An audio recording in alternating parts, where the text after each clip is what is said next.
Tropical Empress in Spirit. Happy Sunday, beautiful people.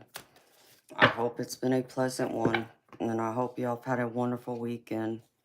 I know most of y'all are getting ready to call it a night and have to get up and go to work tomorrow. So if y'all decided to take a few minutes, spend some time with me, I greatly appreciate y'all. So I always love spending time with y'all. So I hope y'all's weekend has been happy and fulfilling and great and relaxing, doing something fun, maybe taking care of some holiday shopping, whatever it is. I hope it's been a wonderful one for y'all. Okay, beautiful people. I'm going to start this out with this general collective reading. So take what resonates and leave the rest. If something doesn't fit, y'all, please don't force it to fit. Hi, Eternal Light. How you doing, baby? Okay. Did you have a good day today?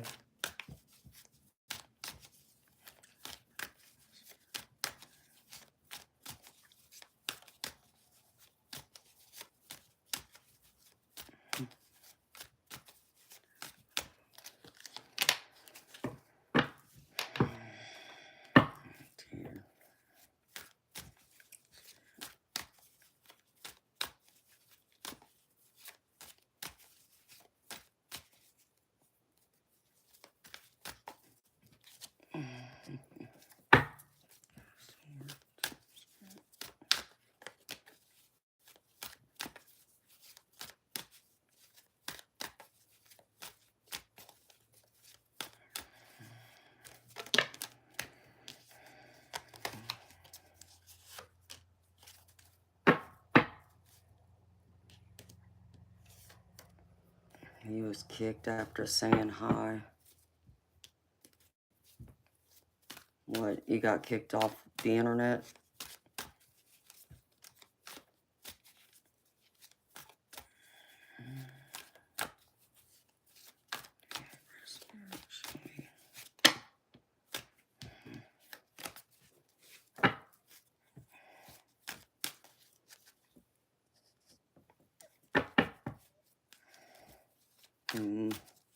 Well, I didn't do it. Don't look at me, baby. I don't have control over that. That's YouTube.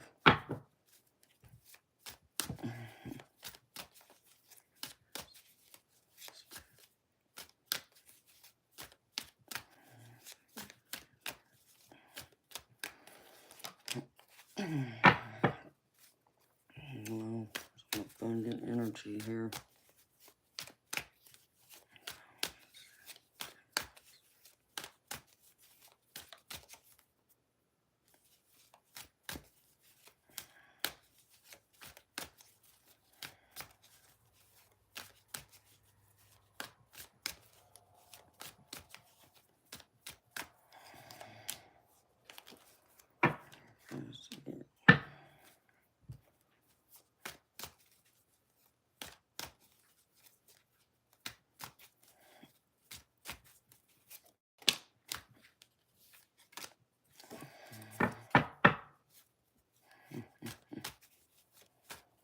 Hi, beautiful Courtney. Hi, beautiful Darby. How you doing, honey? You know me, beautiful. If I'm here, I'm gravy. I'm as gravy as it comes. You got the biscuits and sausage go with it. How are you and your hubby and your baby girl doing? How you feeling, Darby? You feeling better, sweetheart? I hope so.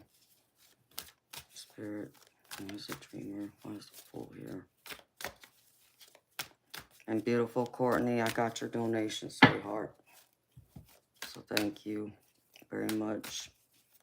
And I'll get to your question after I do this general collective. Spirit, where's the full card here?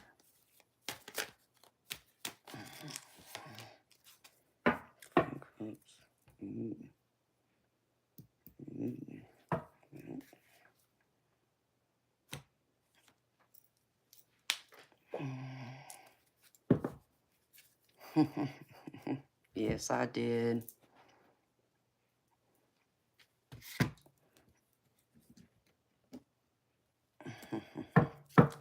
Well, Darby, at least you got your hubby there to help you, girlfriend. That's a great help in itself, especially when you got little ones. So maybe she's just being a stinker because she's worried about her mama. You know, babies are very intuitive.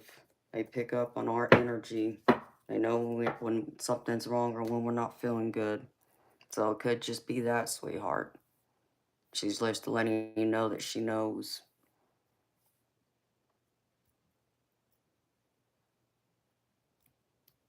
Hi, Joey. You seen Moana today with my girls? You lost your biscuit and you just got sausage? Well, baby, I don't know what to tell you about that. Maybe there's some abundance here for you that you need to find out about.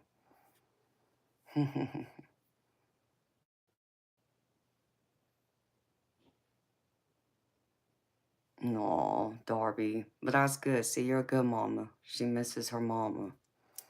Hello, Casey. How you doing, beautiful soul? Welcome. Okay.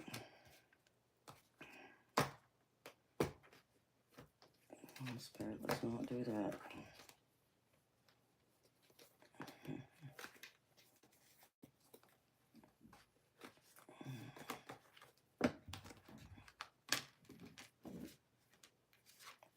Okay. Get all this situated. Okay. Vegan sausage is good. I don't know. I had tried it, honey.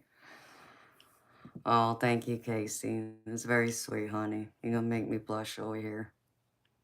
I feel like, I don't know, I feel like off-centered some way. Like, I don't know. I spent some extra time in my closet trying to find something to wear, and I just wanted something simple, but not simple. And this is what I came up with, and I don't know. I just feel a little off today. So thank you. Y'all have had some very nice snuggle time. Oh, I love that, Darby. That's always good. Enjoy those moments, sweetheart, because your little one ain't gonna want to snuggle with you forever. You know, they grow up and then they're like, ooh, get away from me. And they don't want their parents embarrassing them at school and stuff.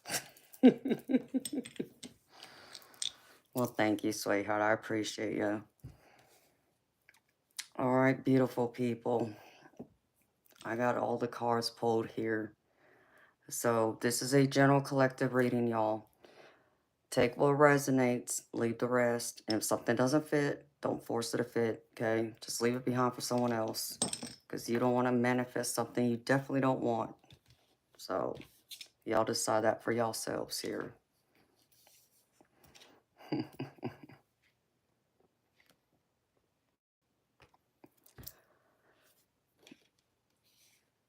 You know what, Courtney? That's what's funny, though. Because, see, my spirit guides were in my ear telling me what to wear.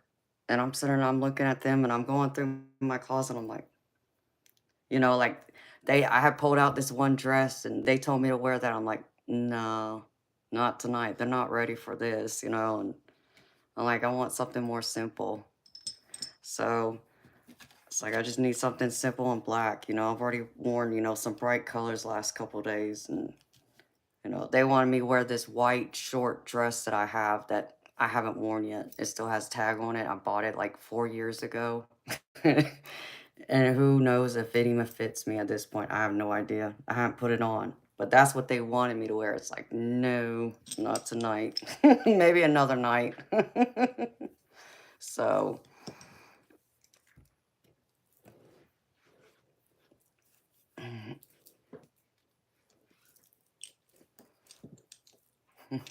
that sounds good, Darby.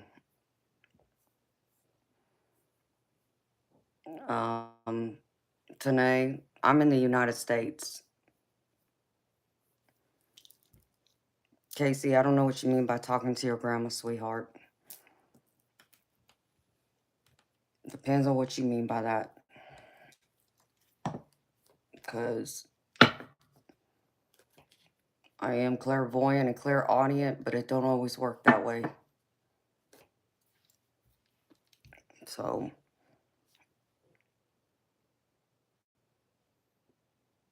it sounds good, Darby.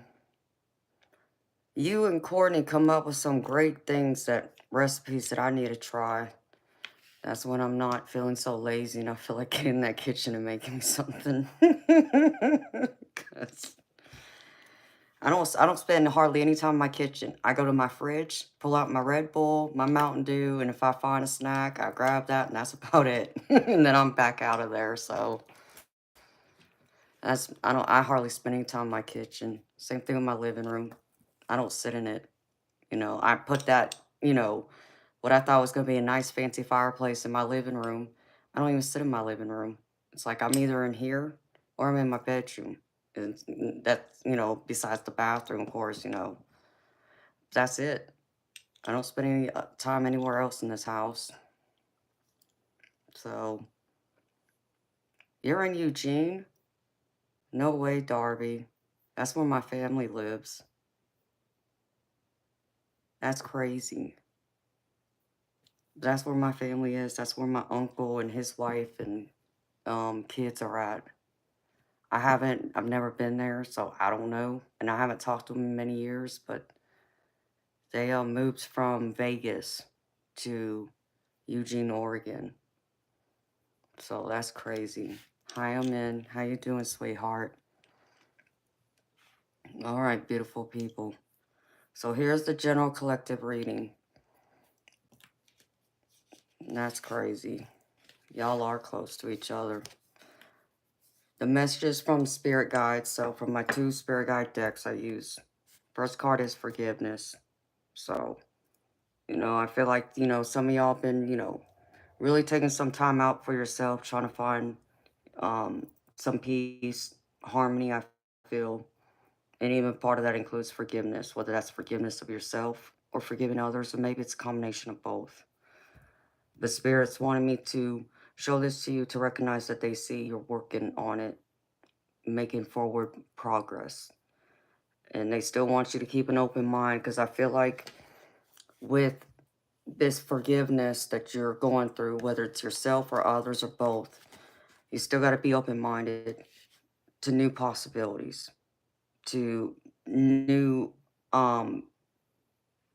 people coming into your life, or maybe even people from your past returning. That might need some extra love and care and attention, maybe some of that compassion and forgiveness. They want you to be open to that, to not just, turn or, shut people out, so to speak, is what I just got. But be open to, you know, just letting them your ear. Maybe they just need someone to talk to and vent to. And maybe they feel like they don't have anyone else. All they have is you. So be open to that. It's try not to hold so much resentment, is what Spirit just said.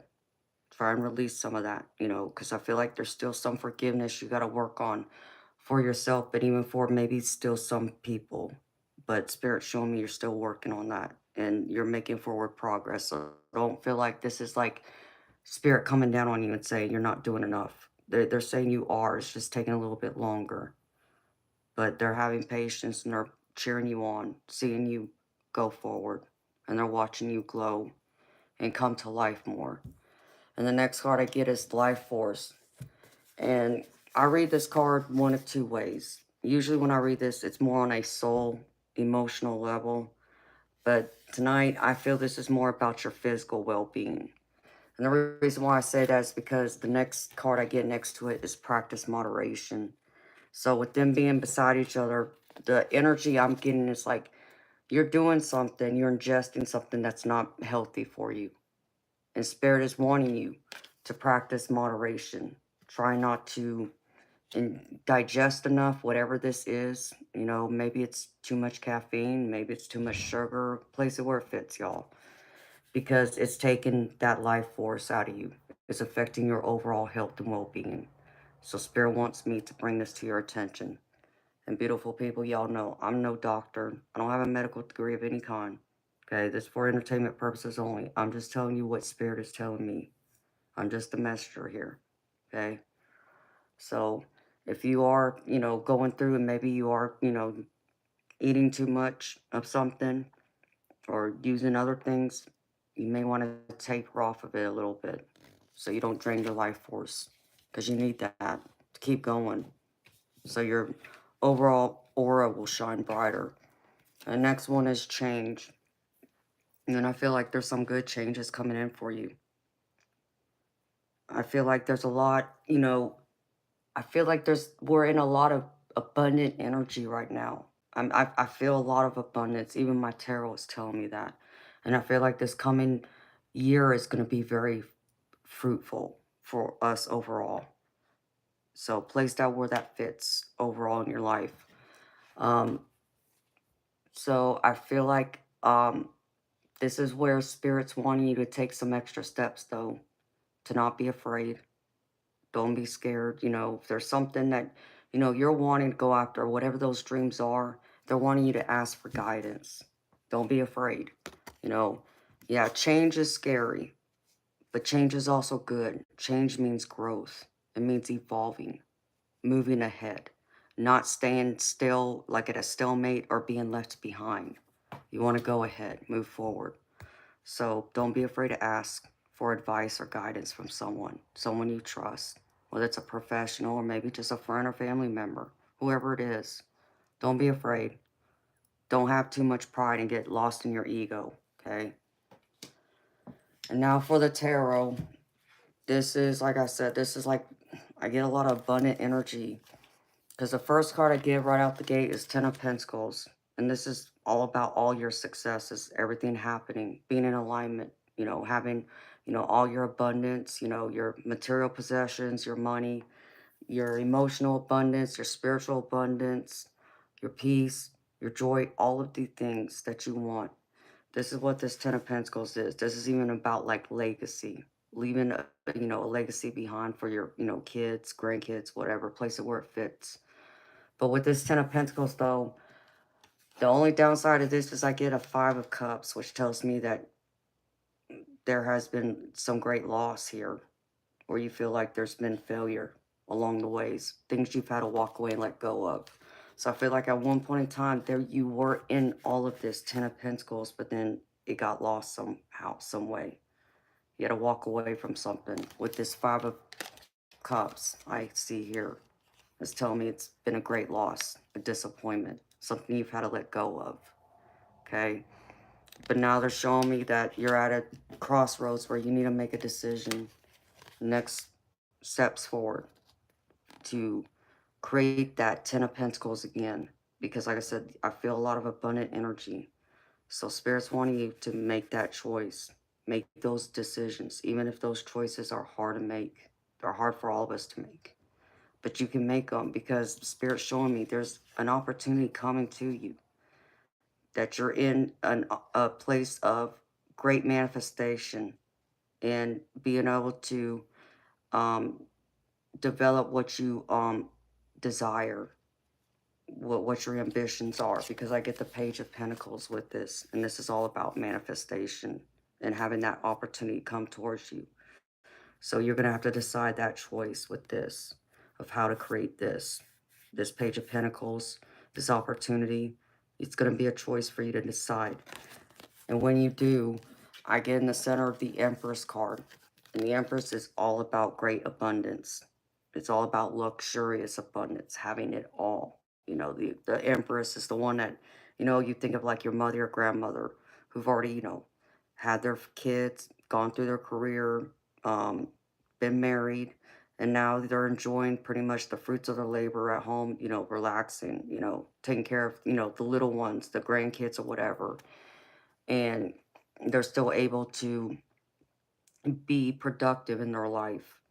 And even when challenges, come knocking, they're able to face those challenges head on. And they have the answers, or they know where to go to get them. Okay. And to create whatever abundance that they feel they might still be lacking. So be in this Empress energy. This is all about creating that abundance. This is very abundant energy you want to be in. And it's even being confirmed with the Ace of Pentacles. Again, abundance and manifestation. So you have everything you need to create the life you want. It's just a matter of the choices you make going forward now. How do you create that abundance? What's your game plan? What is that desire?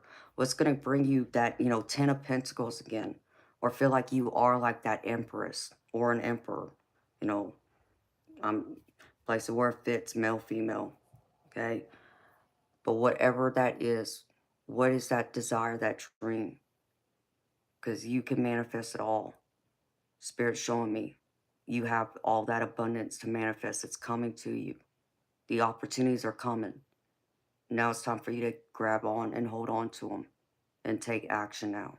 Make those choices, those decisions, forward movement, and build on it.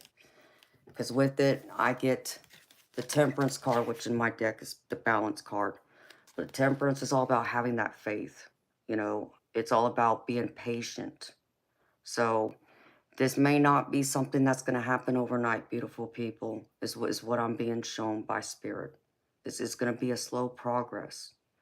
But progress, even no matter how slow it is, it's still forward progress. You're still moving in the right direction. Instead of being held back or going backwards, you're going forward. And again, it's being confirmed by the Empress again. I get the Empress again, okay? So this is all about your abundance again. Being patient, having that hope, you know, finding that, balance within yourself, and being aligned with, your wants and dreams and desires, your goals, what's going to bring you your greatest joys and happiness to make your life feel like it's been a life well lived, fulfilled, like the Empress, who's lived it all already, pretty much. Build it, create it, because Spirit's saying the last card on the table is the Fool card, and in this deck it's the Dreamer, but this is the Fool card.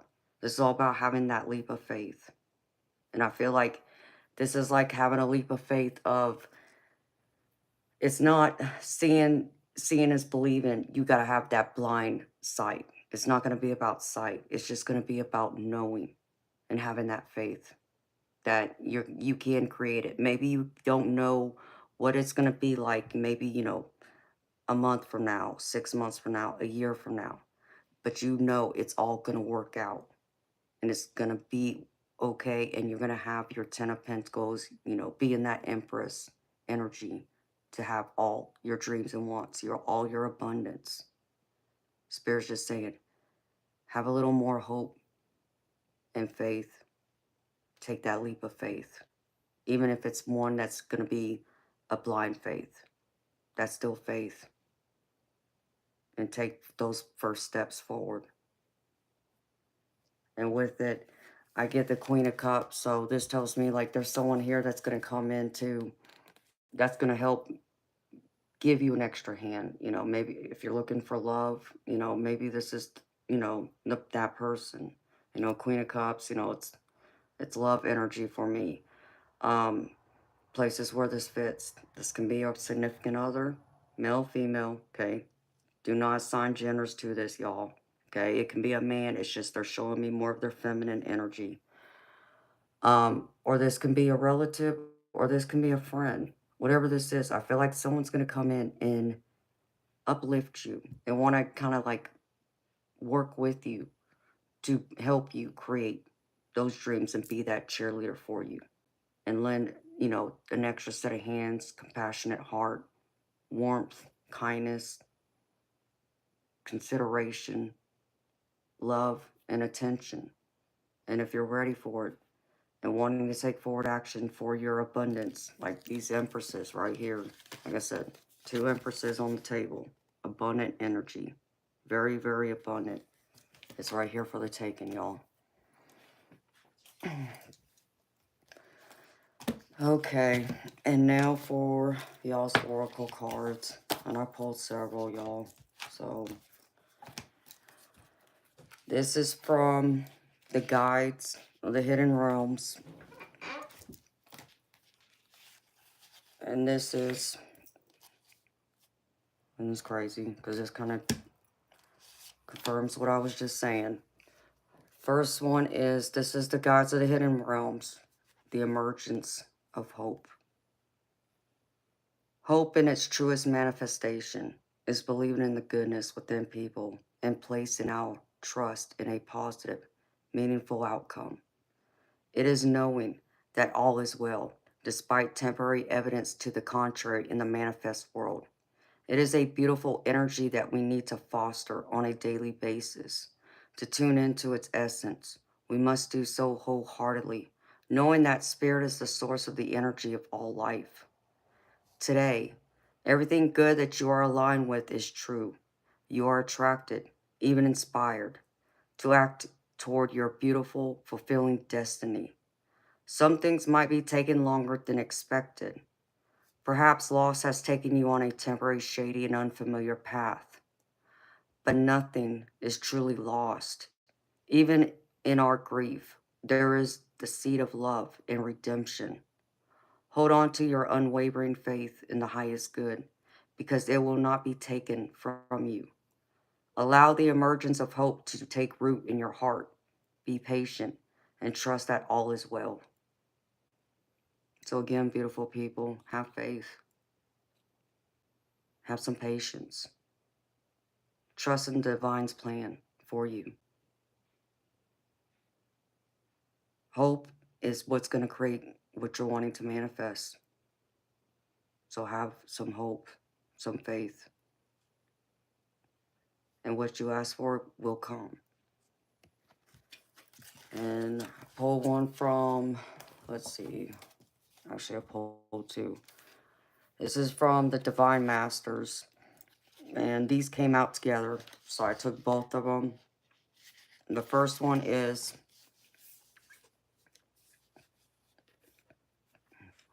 damn it, hold on, my throat went dry.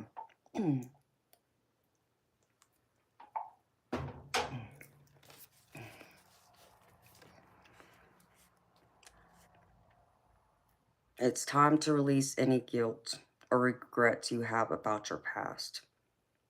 If a decision you have taken is preying on your mind, know that it's not because the universe wants you to feel guilty about it, but because it's giving you an opportunity to see how far you've come.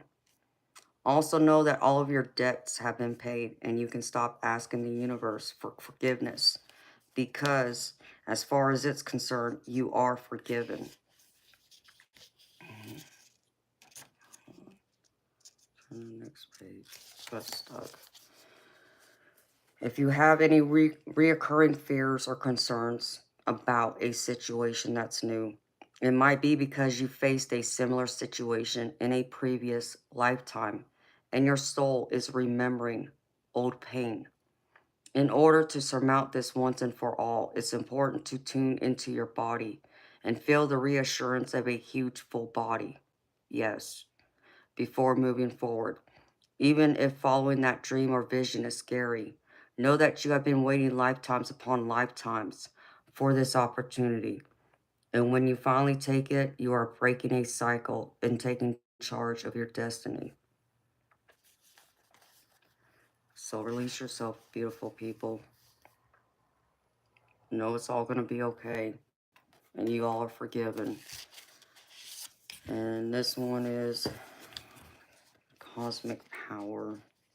Turn this page. The energy of wishing on a star and seeing that wish come true is with you now. This is a time to push forward with any projects or ideas that you feel called to carry out. You are a powerful being with unlimited potential. Don't let yourself be held back by anyone or anything. If you set your heart on something, there is no doubt that it will come to fruition because you are unlocking your star power. You are destined to shine brightly in this lifetime, and all the experiences you are having at this time are in alignment with that sacred mission. There's an energy of positivity, abundance, and excitement around you now, and this will help you turn your visions into the reality you deserve to experience. So make that wish, beautiful people. Again, y'all's debts are wiped out, cycles are ending. It's a new start. And this new start is towards your abundance, that you're deserving of. If you want it, Spirit's handing it to you. All you got to do is ask, and they will bring it to you. But you got to believe and have that unwavering faith, that blind faith, that it will come, whatever that abundance is for you.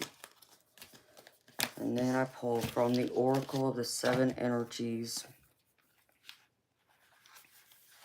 And this one just jumped out when I was shuffling the deck.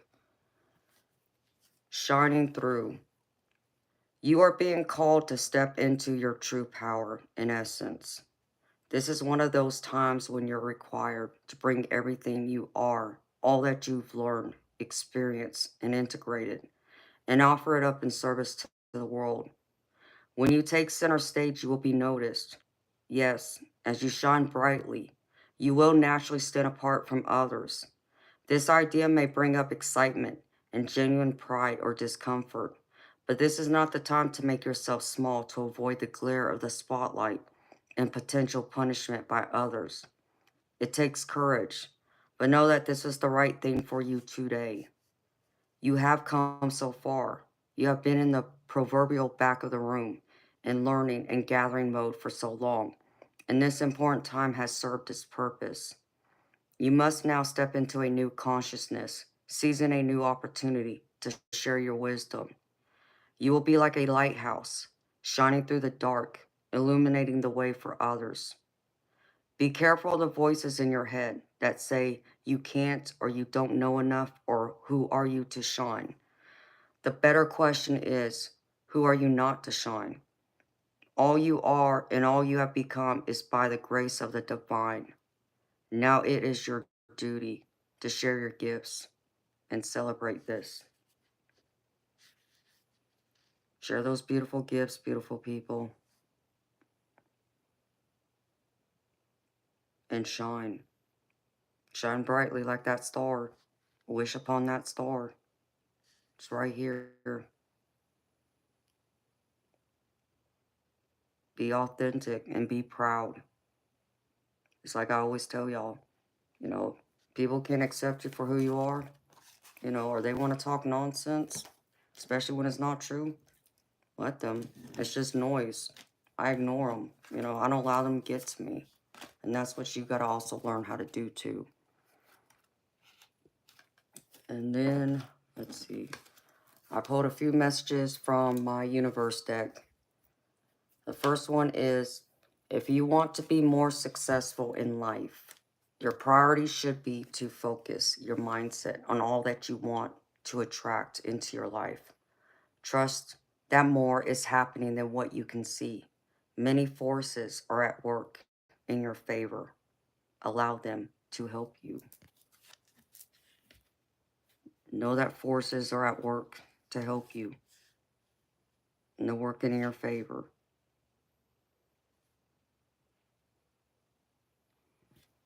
The next one is, don't worry.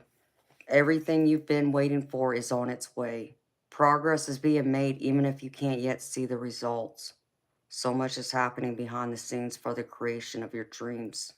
Trust the process. And I know it's hard to trust the process. I know it's hard to trust the unknown, especially when you want to know what's going to happen in the future. But sometimes you just have to trust. It's a blind trust, a blind faith, again. The last one here is, your time is coming. Everything is coming together for you, but you must meet the universe halfway. Hold only a bright and happy vision of yourself with successful outcomes, and don't allow your fears or insecurities to stand in your way. Know that it's all coming to you, and don't allow your fears to stop you. No matter where they come from, maybe that's just you getting lost in your head, thinking it won't happen, or you won't succeed, or you won't be all that you want and dream to be. Get out of your own way. That's self-sabotaging. Stop it. Y'all hear me say that to you all the time. Believe it's yours Believe it's already yours, in fact. And it is. It shall be, because Spirit's bringing it to you. And then for the angel activation card, I pulled Uriel. And this, I think I pulled this yesterday, day before, I recall. It's going to be okay. No matter what's happening, it's going to be okay. Everything is working out for you. The angels of light are shining upon you, your situation, and anyone involved. If you are feeling overwhelmed or anxious, know this is a reminder of how much you care about things turning out well, and they will turn out well. Again, beautiful people, have blind faith. It's going to be okay. And like this says, it's going to turn out well. Don't allow someone to steal that hope and joy and that faith from you. Hold on to it. You know, and like I tell y'all, when people try and tell me I'm not going to succeed or something's not going to turn out my way, I turn that negative energy into positive energy and I use it to fuel me forward. So that's what y'all need to do now. And that's the collective reading, y'all. So again, take what resonates and leave the rest. Something didn't fit, resonate with y'all. Leave it behind for someone else. And if nothing fits for you today, maybe it wasn't meant for you to hear today, but it doesn't mean it can't be for tomorrow, next week, or anywhere down the road. If you feel called to listen to it again, it'll be here. It's timeless. It's for anyone who may come look at this down the road too. So hi, beautiful people who came into the room while I was reading. Welcome. How will the holidays go for you?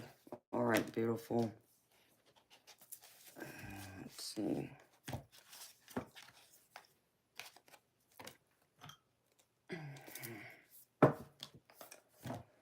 Have you made any big plans yet?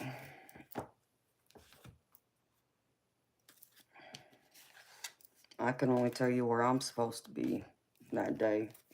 That's it.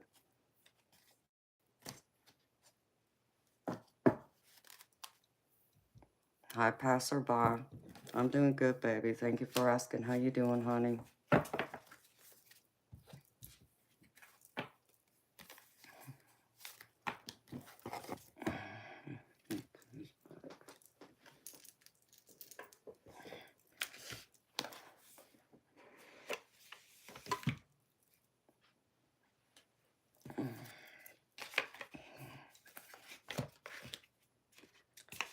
Well, I hope you end up being better than okay, passerby.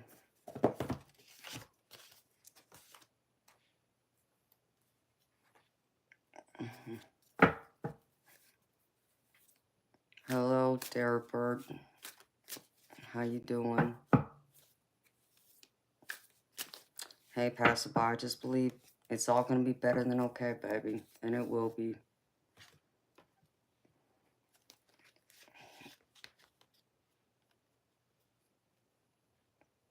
After Christmas, y'all are going up to the North Shore.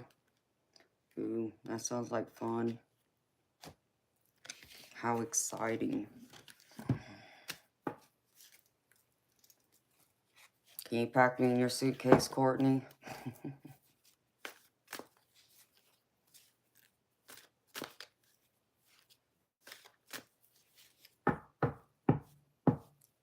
Well, at least she's still staying in contact with you.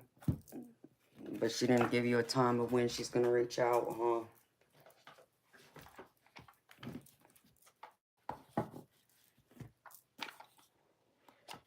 Okay. Well, at least you're friends with her daughter. So that helps.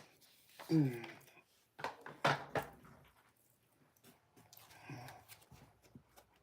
was hoping y'all would see each other before the holidays. Or get together for the holidays. But anything's still possible. Beautiful.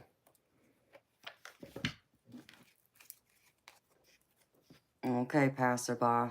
You too, baby. Take care of yourself. See you next time. Thank you for stopping by and saying hello.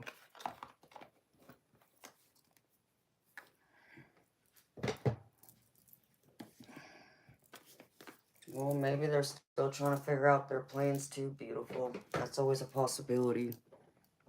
I mean, hell, my brother just called me the other day. Well, correction. I called him to check on my niece. I mean, to say hi to him too, but I really called to make sure my niece was okay. And he's like, so what are you doing for Christmas?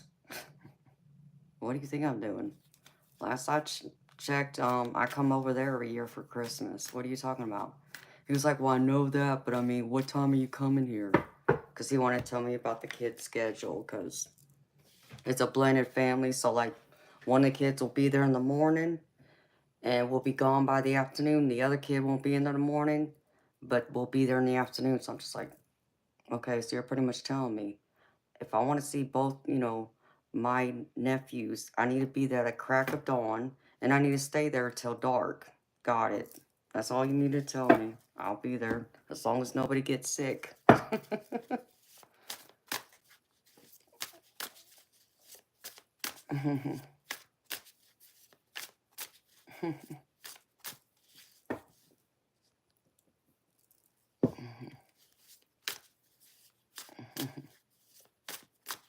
Have I already approved something Red Bull? I don't know. I got my Red Bull right here, baby. So, hi, Sarah. How you doing, beautiful?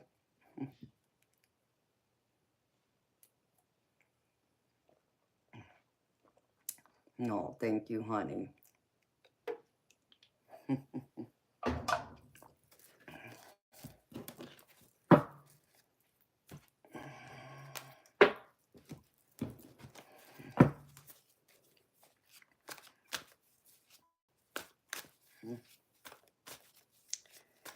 Yes, beautiful. Sarah, life's treating me good. I can't complain. I mean, yeah, I could complain, but it ain't gonna make much difference now, is it? So, I just make the best of what I got. I could have used a few extra hours of sleep, but for some reason, like, I don't know, my body won't let me sleep past 4.5, 5 hours anymore at a time, it seems. So I hope life's treating you gravy, girl. And thank you. I'm somewhat put together tonight, I guess. It's like I said, I went in my closet, trying to figure out what to wear. And Spirit's over there in my ear telling me to pick out this white dress. And I just looked at him and said, no, not tonight. Not wearing that. Help me find something else. Something solid, black, and simple. But not so simple. And that even took a minute. You would thought just to go in your closet and find something black that's solid, you know, that'd be so easy, right? Y'all don't realize how much black I got. Like, oh, I think half of my closet is solid black. So it took me a minute to go through it all. Oh, well, thank you, honey. So Courtney, she's annoyed with her mom, and you picked that up intuitively. That's not good, honey. I wonder why. I mean, maybe it's just the stress of the holidays, Courtney. Well, I appreciate ya.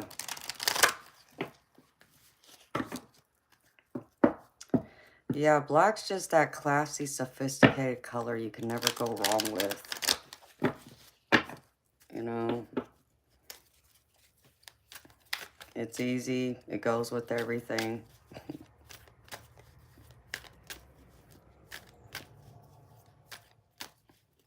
Oh, okay. Well, I guess I can understand why she would be upset with her mama then. I mean, that stinks that she forgot her grandson's birthday. But people get busy. People, you know, mess up, make mistakes. Because you know what? I did forget one of my nephew's birthdays this year. So even I've done it.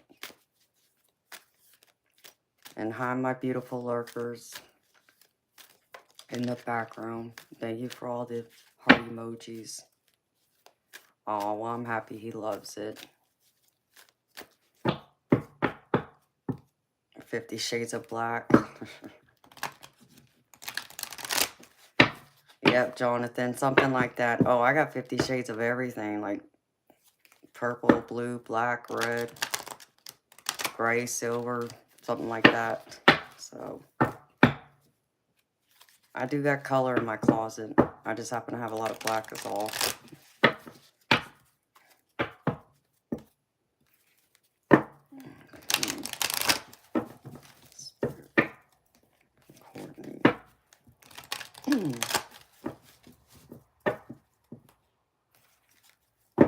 Now I got a bloody song in my head, y'all. I don't even know what the name of that song is. Where's Darby? She probably knows.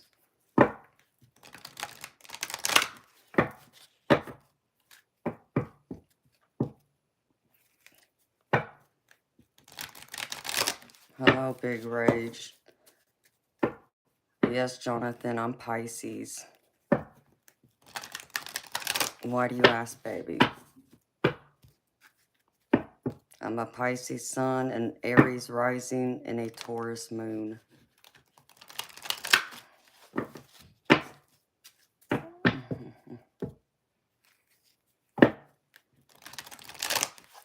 Hi, Claudia. Hi, my name is Liam.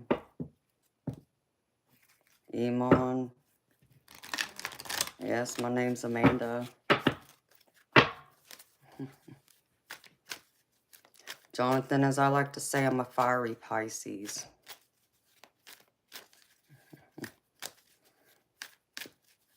You know, it's like I always tell people, you come to me correct, you get the dreamy mermaid. You come to me incorrect, you get the shark.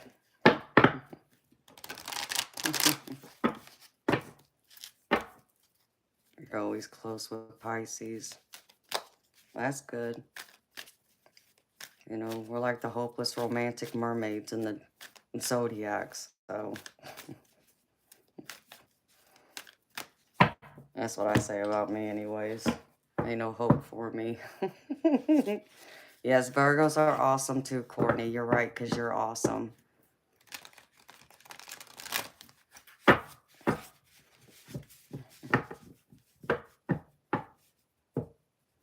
You're an orca whale? Okay. Well, just make room for the mermaid and everything be gravy. Oh, well, thank you, Jonathan. I appreciate your prayers, baby. I welcome them. All right, Spirit, for Miss Courtney, show me.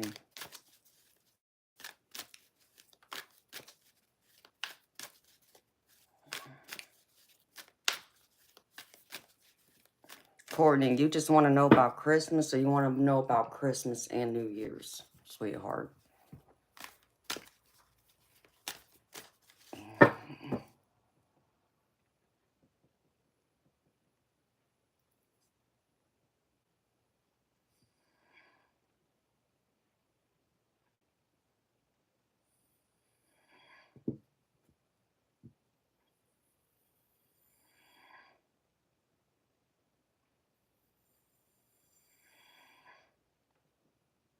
I mean, you did put holidays, plural. Okay, honey.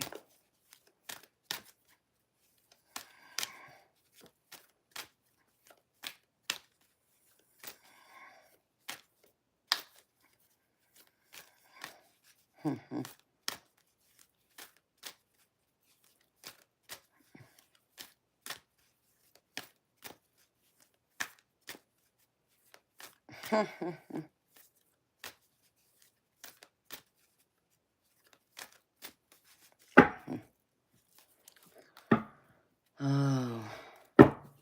Post? No, I don't. And how old are you, Post? I can have vegan gravy. I'm sure that would be good. I have no idea what that would taste like.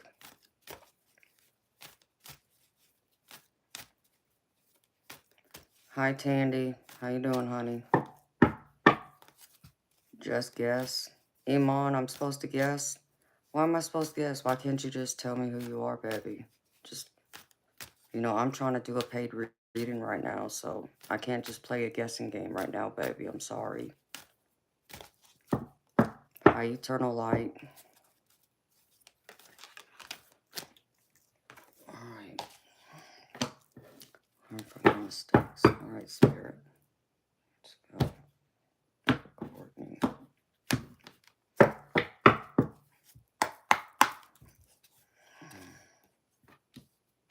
Patience is a virtue. Doing all you do.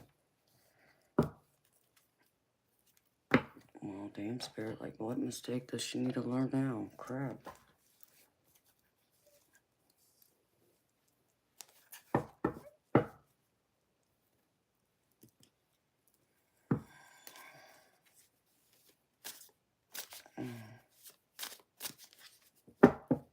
No worries, Iman. I mean, like, baby, I'm sorry. I don't know. Like, I'm not sure who you are.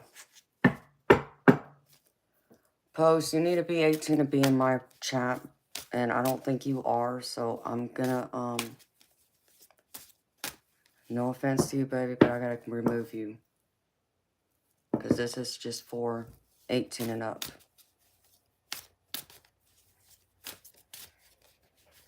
Hey, Courtney. No worries, beautiful.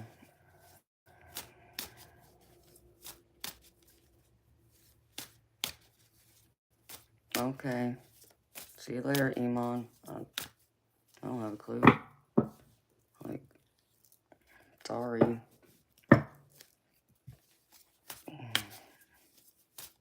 Hi, Hoodie. Spirit, Courtney.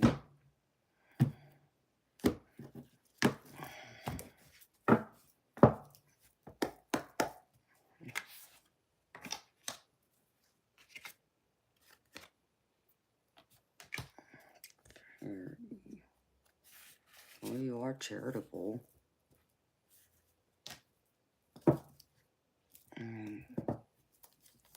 What am I missing here, Spirit?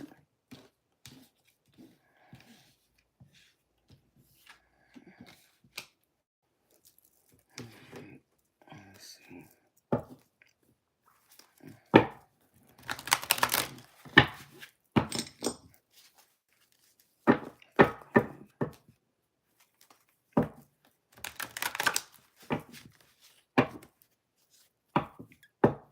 Courtney, that's just crazy. It's just, every once in a while when I read for you, Spirit likes to make me freezing cold. And they just turn my feet to ice cubes, I feel like. Alright, Spirit, come on.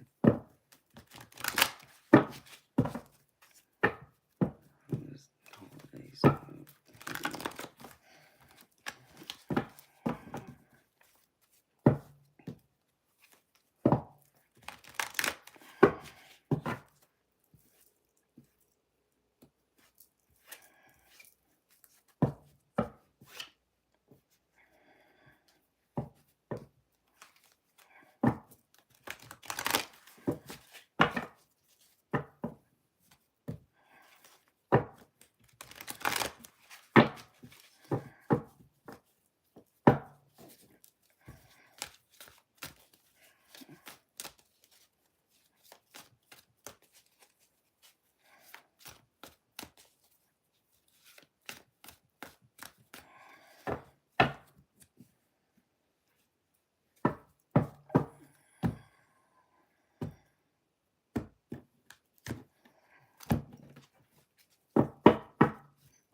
Hi, Keith. Hi, Matthew. How y'all doing, baby?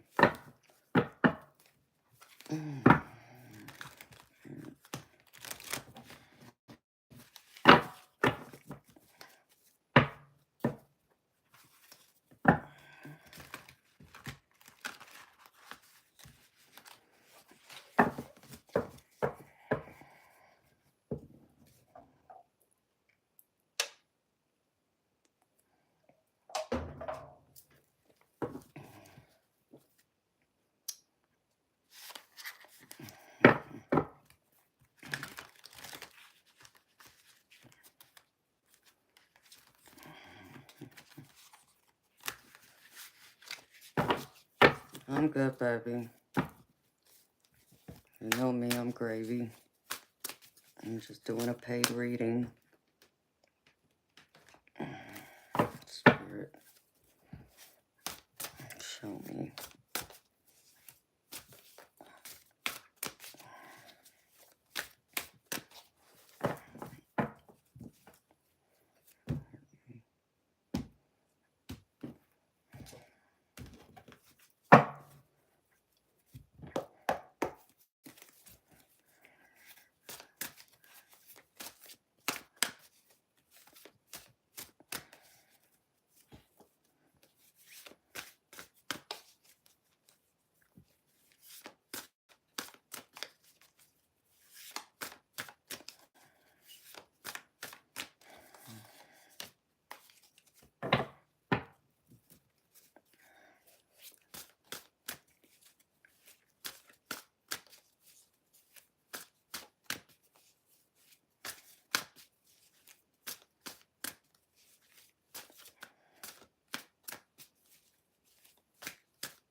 That was quick, Spirit.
I already did the general collective reading, sweethearts, at the beginning of the stream.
Beautiful Courtney.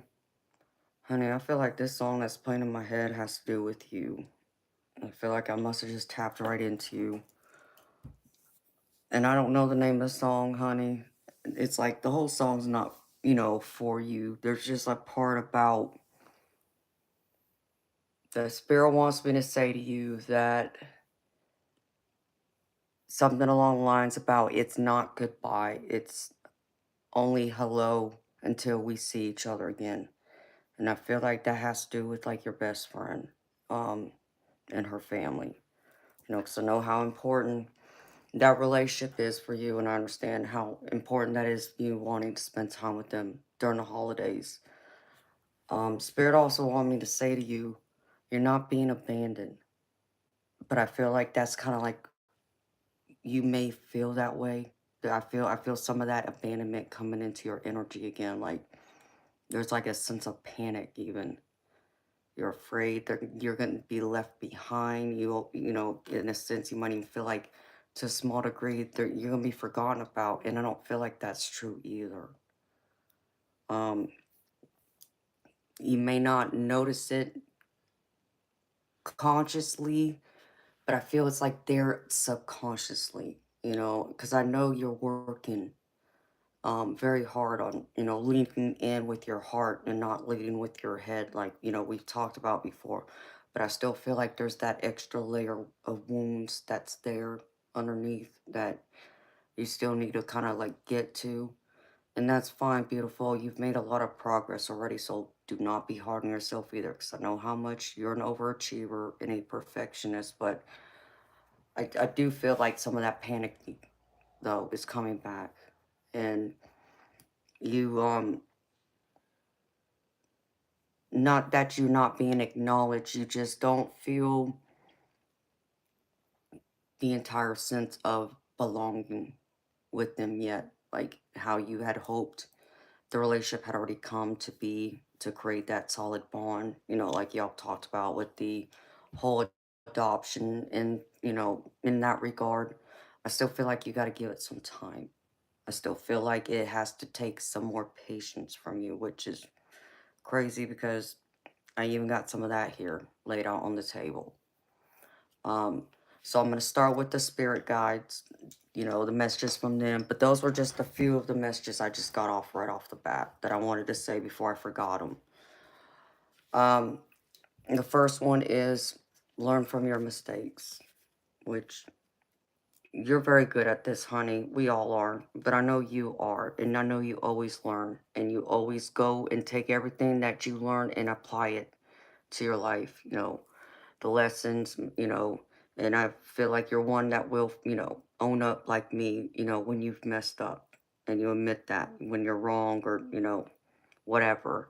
So, um, Spirit's wanting me to let you know that, I feel like they're proud of you for knowing that and being mature enough to know that because it comes with ease. It makes things a lot easier for you. And I feel like it makes things even more easier for you when you start going through more of your transformation and leveling up. And even when it comes to your relationships, the ones that matter the most to you, like your, with your spouse, with, your, close circle of friends, like your best friend and her family, her daughter and such. So, but Spirit wants you to have patience. This is why I'm bringing up that patience too. Patience is a virtue. And I know you know this, but I understand just as much. It's hard to be patient when there's something you want so doggone bad. And I understand it's hard to wait for it, especially when you want it right now. You don't want to wait till tomorrow, next week, next month, or next year. I get that. And I know that. And I know how frustrating that can be. It's frustrating for all of us. We're so used to, it's not the sense of entitlement, it's just we just don't, we're just in that generation of we're so used to having things coming to us at lightning speed, like internet, getting a message and all that. And that's so it's hard to wait longer for something, but it's worth the wait, is what I want you to know. I feel like all of this will be worth the wait. And I feel like in a matter of like, for some reason, I got 6 months, like there's going to be a big shift for you. I feel like even especially when it comes to your relationship with your best friend, with even your spirituality, there's going to be a big shift, a big transformation, because I still see you coming out of like that big, beautiful butterfly being released from that cocoon. I feel like that's what I see coming out again. So I feel like it just needs to take a little more time from you, a little more patience. Um, don't rush it. Um, all good things come to those who wait, is another thing I want to remind you of. So the next thing Spirit wanted me to bring forward is charity, which I know you're a very giving, generous person. And I feel like this is just Spirit wanting to acknowledge that you are this person. And it's a beautiful energy when you are that giving, generous person. You're giving and generous with your time, with your love, your compassion, your understanding. Even just being here with me on here, beautiful. I appreciate everything. I appreciate knowing you, and I love, knowing you.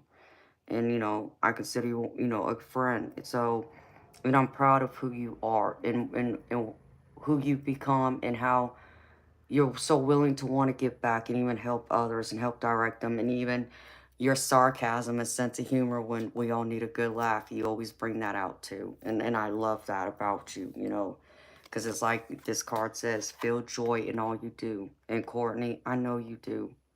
I know you feel joy, and even if you may not be feeling most joyous inside, you have a way of bringing it out in other people. And when you are able to do that, that's when that joy then comes and you shine outward. You feel that warmth and that happiness come out then when you can make other people laugh, as an example. That's what this card is telling me here. And because you're able to do that, you're able to show that true unconditional love to yourself and to others. So Spirit wants to acknowledge this, and they want you to embrace this energy. This is the type of energy they want you to continue to walk in and own it and be, you know, not just appreciative of it, but be willing to share it even more with others. Maybe into someone that, maybe before you may not have had enough time to get to know them, but maybe it's time to kind of like get to know them. Um,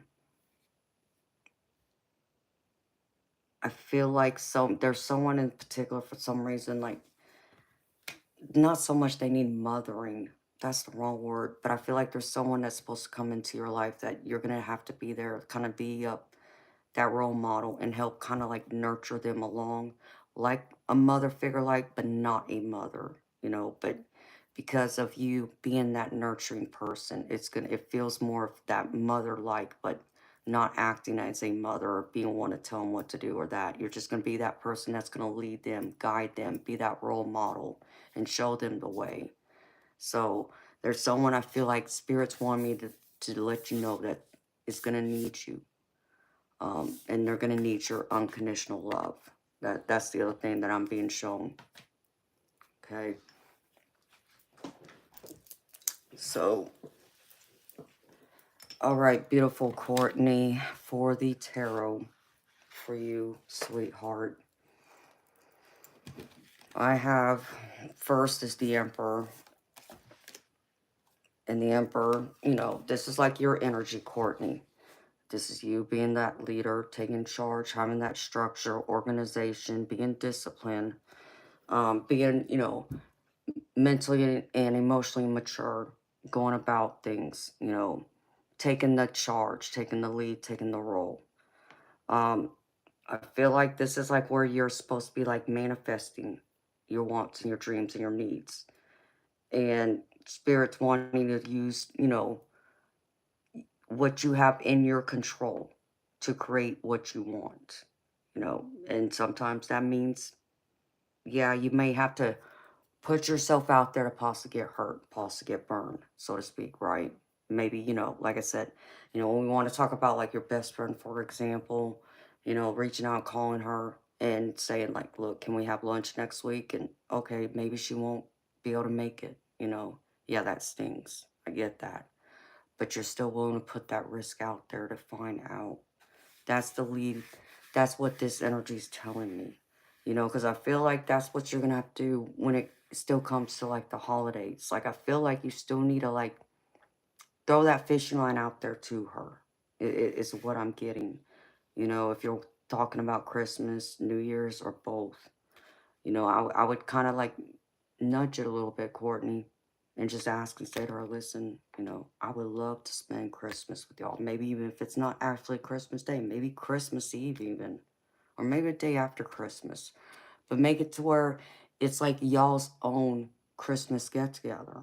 It doesn't have to be literally on Christmas Day, so be flexible is what I'm getting.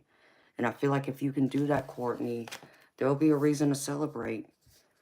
Um, I feel like it's going to come out in your favor, sweetheart, because I get the Three of Wands, which is about celebration, so I feel like it's going to be successful if you do it the right way. If you lower your expectations of it, and just, what do you have to lose? It's like you always hear me say, Courtney, the answer's always going to be no until you ask. Okay? It'll always be no, like my mama always told me. But what if it's yes? Okay? But then because you go through and you're afraid of getting hurt, being rejected, that fear stops you from asking. Of course, then the answer is no until you ask. But what do you have to lose? The worst they can say is no. But what if they say yes? And then and that's what you're wanting, is that yes. So I feel like you've got to nudge it a little bit, Courtney, if you're wanting to spend that time with her and her daughter, and, to bring you all together, just be flexible. That's what Spirit keeps bringing forward. Be flexible. So, um, you just text her about it this evening. Okay. See what happens, beautiful. I feel like if you can be flexible with your schedule and just, don't have the expectations that she's going to be there Christmas Day. But like I said, maybe a day before, maybe a day after, maybe 2 days before. Just make it to where it's like an intimate thing where maybe it's just you. I don't know what all her family includes. I don't know how many kids she has. You said you're friends with her daughter, but we'll just say, her daughter, her, and we'll just say her spouse. You, your spouse, your hubby, and your fur baby. That's a private, intimate little family get together. Nothing wrong with that. It doesn't have to be a big, get together with both families, extended coming all together. You know what I mean? Make it simple to where it's more intimate and private. Because, like, for me personally, I prefer those over a big, huge get together any day. But that's just me, because I'm one of those people. When I'm with people, I try and give them my individual time, and I understand sometimes that because I try and be attentive to one or two people at a time and give them my full attention. Other people may want my attention, and then they get ignored, and it's nothing to them. It's that I'm in that moment and I'm truly listening to the people that I've been talking to, when other people may walk in, and then, or I never get a chance to go over there and say hello to whoever, and I hate doing that. So if it's a few people, then that works for me. That I prefer those than just having a big, huge get together with the whole extended family. Because even when I've gone over to my family's house, I mean, I think I've counted like 22, 23 people. Sweetheart, let me tell you, I barely get to talk to my brother and his wife and my niece and nephew, let alone everyone else that showed up in like that 2.5, 3 hour time frame we are together on Christmas. So that's what I mean. Just having a few of them, I can give them each, I would hope more than, 10, 15 minutes. But what I'm saying is to be able to at least talk to them individually so they know they got my full attention and my time, to where I'm not being distracted by anything or anyone else. It's them and me, and that's it. So that's what I would say to you. Just be flexible and be open.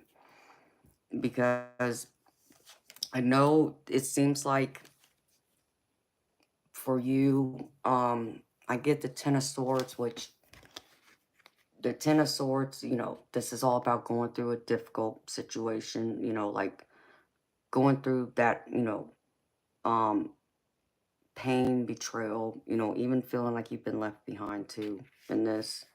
But it's like a big, difficult, challenging situation coming out of it. And I feel like you will come out of it, like, with all this anxiety. I feel like it's kind of starting to build up in you again a little bit.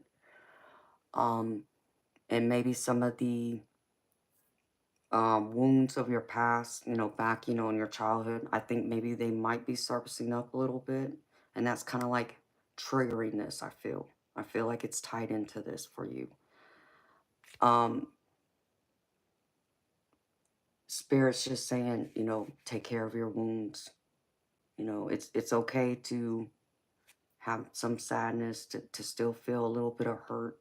That's a reminder too, in the same time, that, you know, um, you're alive, but you've lived, okay? You've experienced life, to some degree, to some length, to remind you now in this present what's most important to you, and which is your relationships, being with the people you care about, people you love, and receiving their love in return and spending that quality time with them.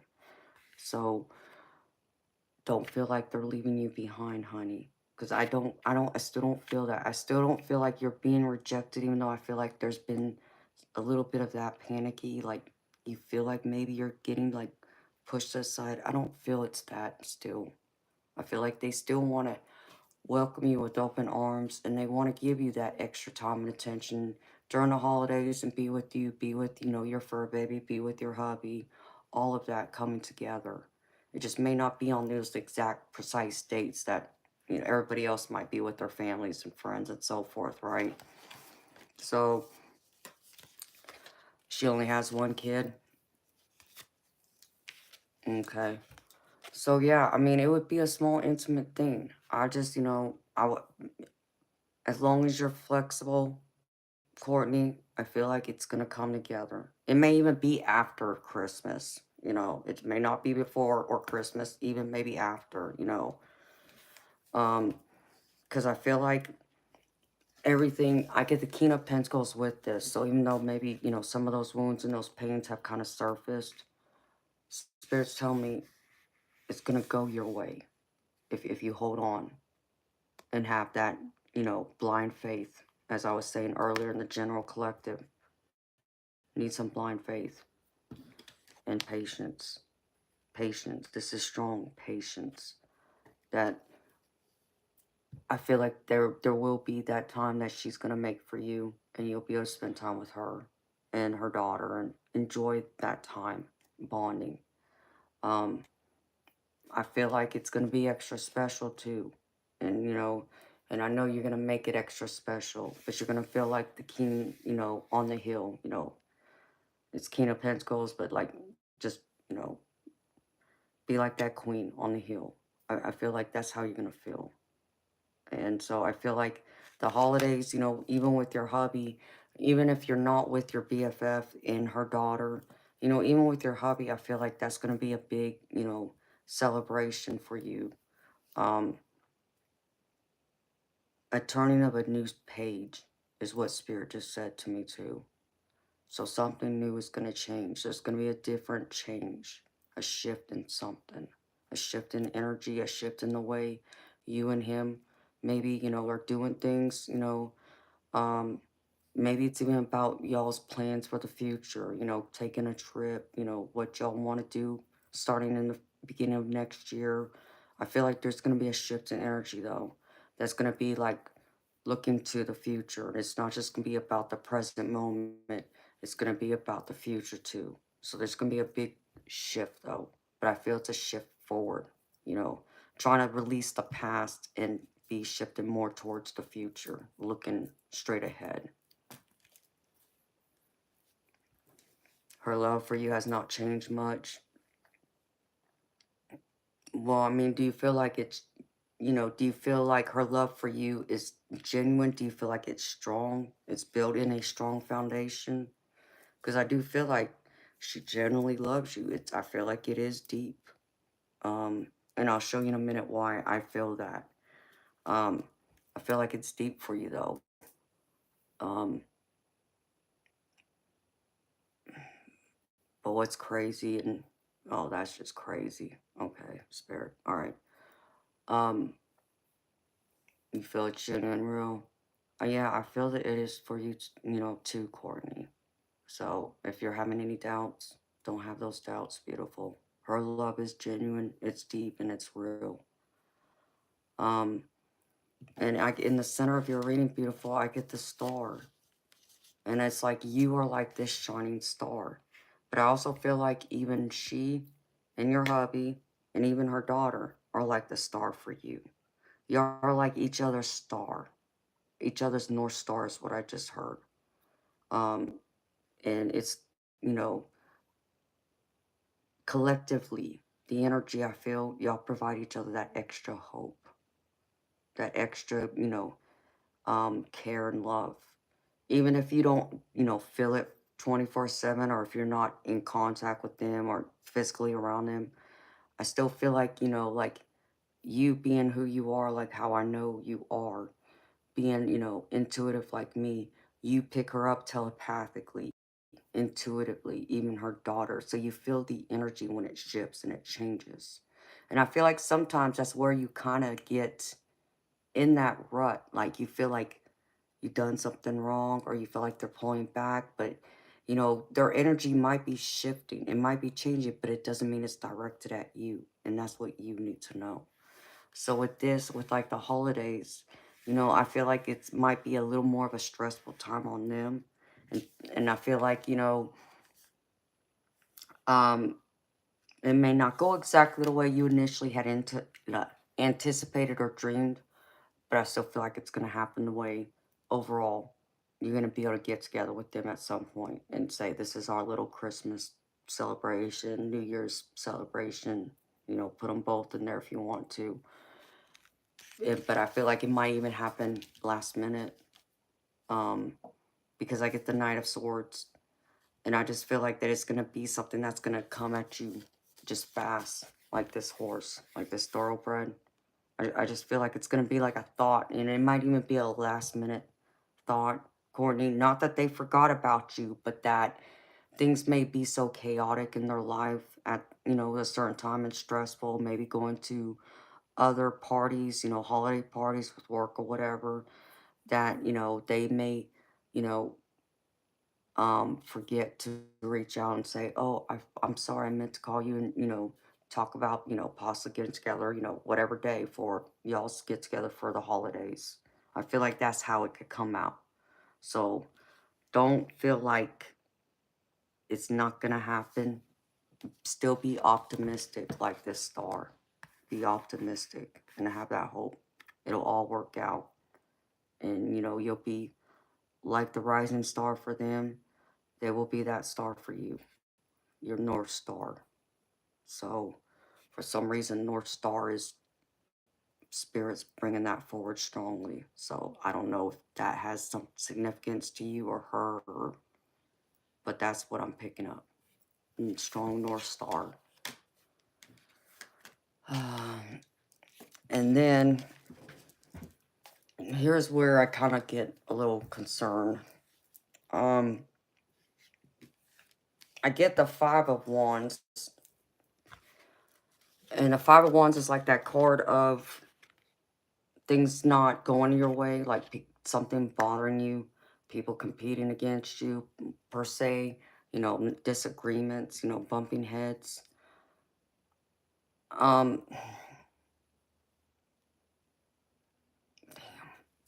how do I say this?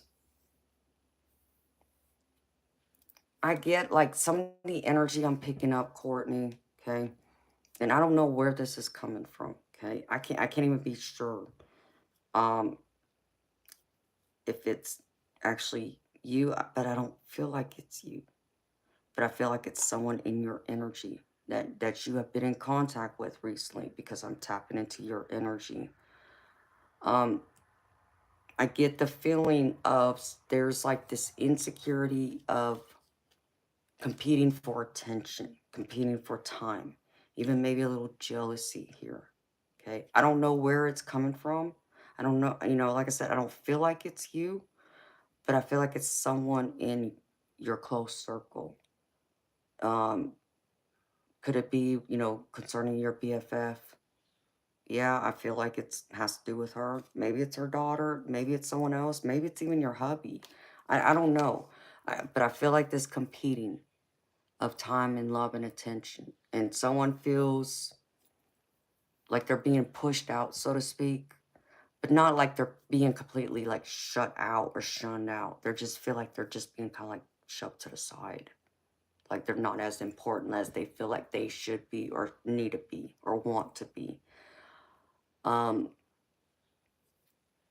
and that kind of creates the other anxiety here because I feel like that could be um, based on the little bit of energy I still picked up from your BFF and your energy.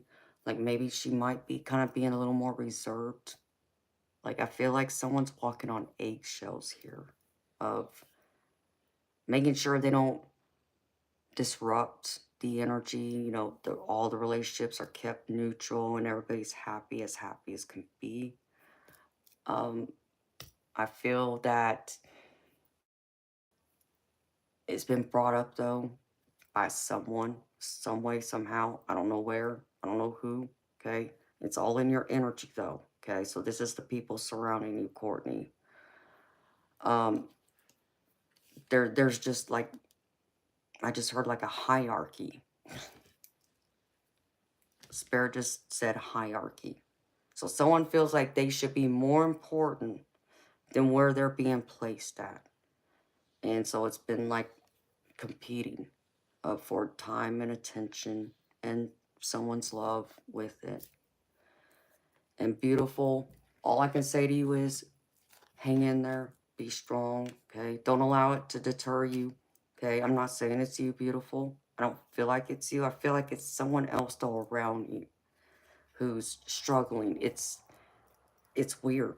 I can't explain it, beautiful. I feel jealousy somewhere, like someone feels like they're competing for time and attention. I don't know if it's your BFF, like I don't know if maybe possibly her daughter feels like she's competing with you for her attention, or your hubby feels like he's competing with her for your attention. There's something like that. And there's like this hard hierarchy. That's what spirit put in my head. Okay. I don't know why it's there. I can't make any more sense of it. They're not giving me any more than that. Just be mindful. Don't allow it to get the best of you. It's just something to keep in the back of your mind. Um, in case you feel like there's maybe some tension or maybe someone pulling back a tad bit. That's all. And it's the only reason why I'm saying it because of that being here. And spirit's telling me that it's gonna take you having that extra strength to kind of handle it, you know. Um, um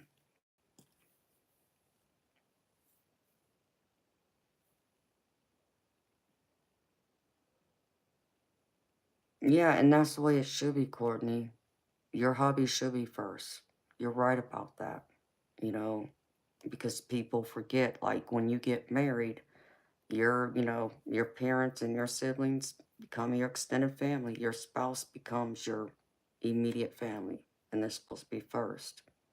Follow with, any kids you have and that way, but not everybody agrees with that. So, you know, that's something I do though. So I agree with that.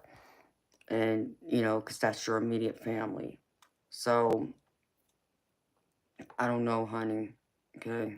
Like I said, I don't know who this is. I don't know why it's there. It's just something spirit's showing me, and it's weird because I've never felt this before, and I really didn't want to say anything about it until I saw this Five of Wands with it, and then the Strength card with it. So there's bothersome energy, competing energy, but you need to be strong and courageous, and I feel like you'll be diligent in how you handle that.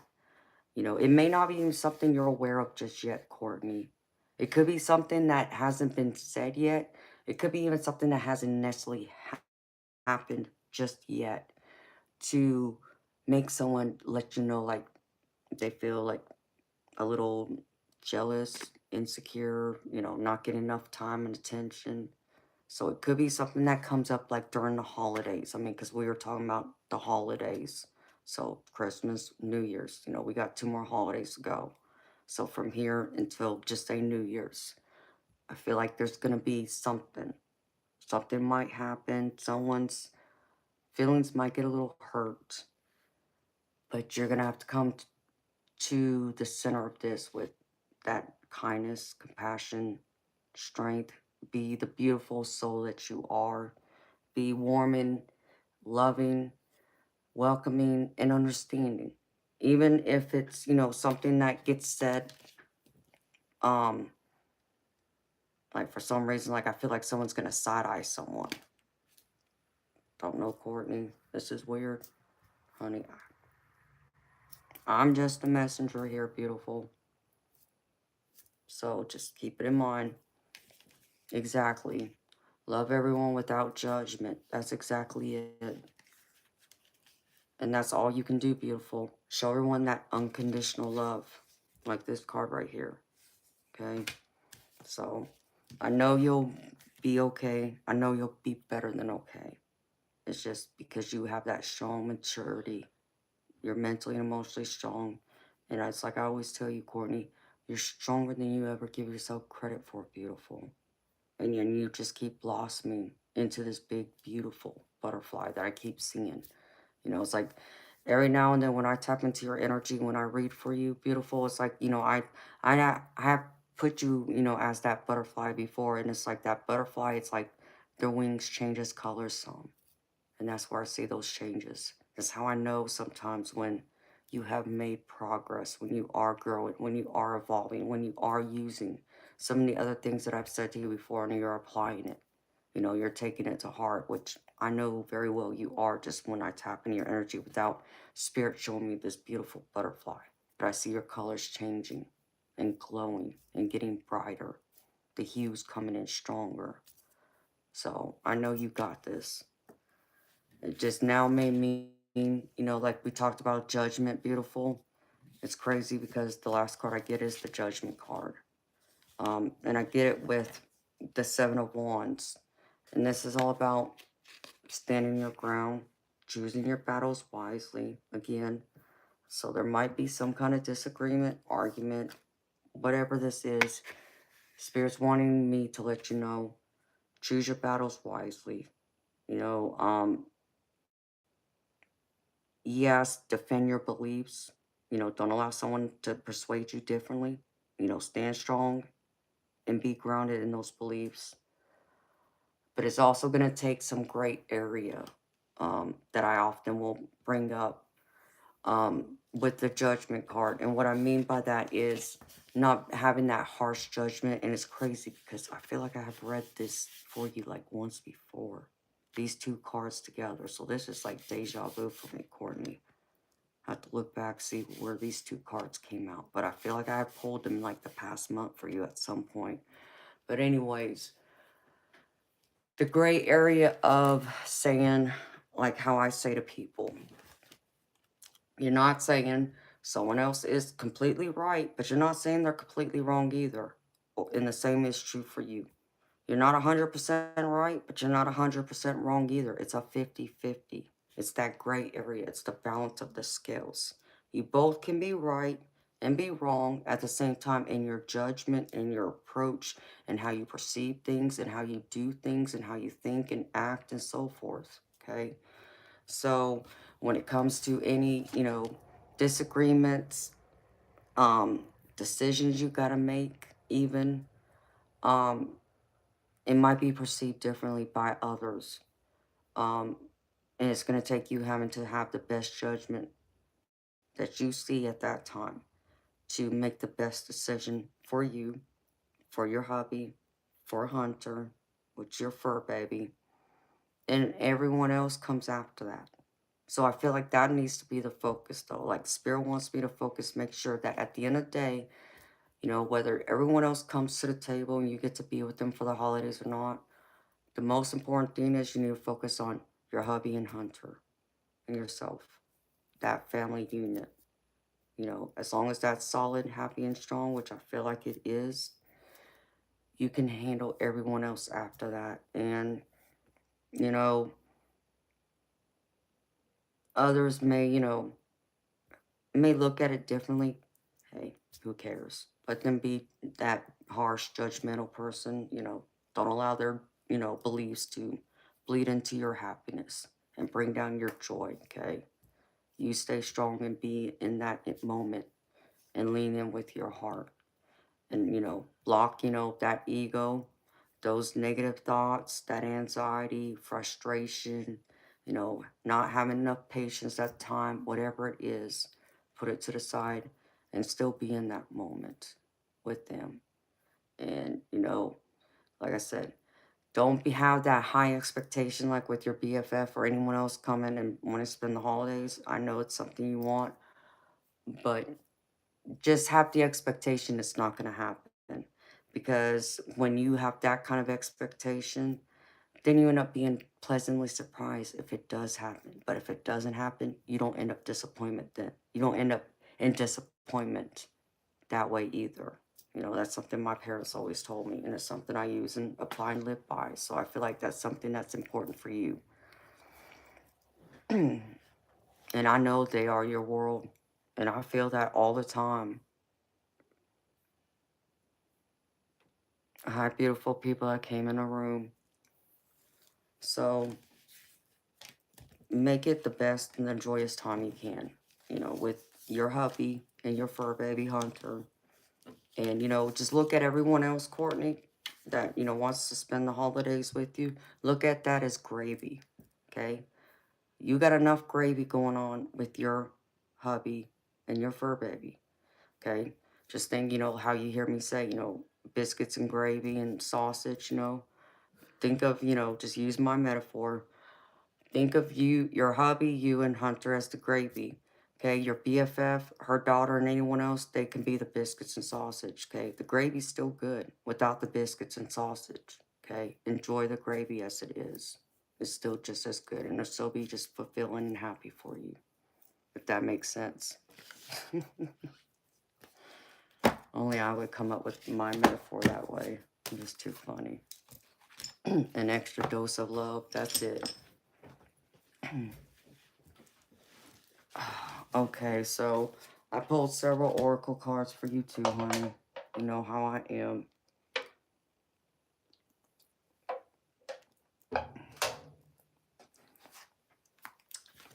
And a couple of them came out together. So I took both of them. But I'm going to start with this one first. This is from the Resurrection Oracle, Welcome to Your Life. Inner Child. It says, healing is difficult. Your inner child has been tucked away neatly inside for protection. Sometimes childhood trauma forces a child to grow up too quickly because you come face to face with adult situations that your young self is not equipped to deal with and rightly should not have to deal with. This is an unfortunate fact of life and death, a total fight or flight for the child you were and still are somewhere inside. These events can be hard to revisit, but that child is searching for healing. Write your inner child a note or give your inner child an affirmation, letting them know this event was not their fault. They were innocent and caught in the crossfire. When you are ready to let go of the trauma, burn the note or letter or send a balloon into the atmosphere and release the pain in that moment. And beautiful, I mean, this like goes with what I was saying at the beginning. Like I feel like you gotta release some of that trauma and that hurt. So this child, this inner child, you've done a lot of growing and you've done a lot of healing with her. But I feel like there's still a little bit there that's deep underneath the surface. And that's okay, Courtney. Just something just to be, still recognize that she's still there underneath. Um, do whatever feels right to you, what resonates for you, to release the rest of that pain and that trauma. So you can be this big, beautiful butterfly that's going to glow up and blind the world as I see you. And the next one is, let's see where to go. These are the two that came out together. And this is from one of my new decks. Soul coaching.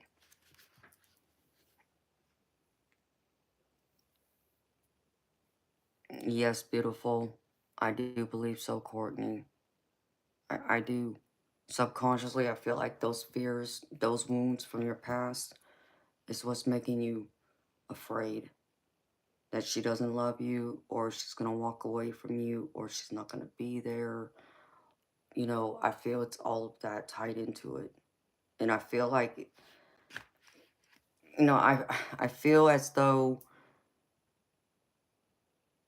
for what I don't know why I feel this way, Courtney. It's weird because this isn't like you, but if I feel like maybe this is deeper, something maybe I haven't even tapped into you before yet, and maybe this is just this you know deepest layer of you that still needs that healing. Um, like I just feel like maybe it would take you having to really spend like a big holiday like Christmas, you know, something like that, to really feel like you are that important to her, that you are truly being welcomed and part of her family, if that makes any sense. So, and I know it's hard. Beautiful Courtney. Gosh, girl, I know. Man, I know. Um, but you know, you're so beautiful and easy to love. How can someone not love you? You're quirky, you know, you're funny. You're very bright, you're very intelligent. You know, there's so many beautiful things about you. Like, how could they not love you and adore you, you know? And I don't feel like they don't, though. I just feel like it's not, how do I put this? Like, if I were to put myself in your shoes, okay? If, and I'm thinking of like my relationship with my mama. I'm thinking of a time where my mama may have like rejected me when I needed her love and her attention, but she decided, you know, someone else was more important than me. Okay. And I'll go through and I'll bring up, you know, something that I remember from a child. Um, to give you an understanding of where I'm coming from. I had in middle school, I had this big chorus concert because I was in chorus, and I was scheduled to sing a solo. Or actually it was a duet with someone. Um, and I just wanted my mama there. I just wanted my mama there, you know, to hear me sing, you know. Well, my baby brother so happened to have like a baseball or football game during the same time as my chorus concert. Mama couldn't be at both, right? So mama made a choice. And yeah, she crushed me. She went to my brother's game instead of coming to my concert. So did I feel like I got shut out by her that day?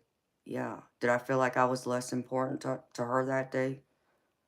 Yes. Even though I know I'm not, and I know she couldn't be in both places, but I just couldn't understand why. Why she couldn't just give up one of my brother's games to be at my chorus concert. It's not like I had a concert every week or every month. My brother had a game like, you know, every week. And that's why I think that's why it was even harder for me to understand. It's like, you know, my brother has games every week. You know, I'm not saying he's any less important, but there's plenty of games for her to go attend. I got one concert. You know, I may not have another concert for another couple months. Just wanted her there. And so yes, I was devastated that she didn't show up, you know. So that's kind of like how I feel. Like you know you're important. You know you're loved by her. But I feel like you feel if she doesn't put you at the top, like a mother would, you know, if you're to use that, like what I'm saying, that kind of hurt, I feel like you do get a little crushed, you know, and I feel like those fears overwhelm you subconsciously deep down. And I feel like it's tied to your childhood.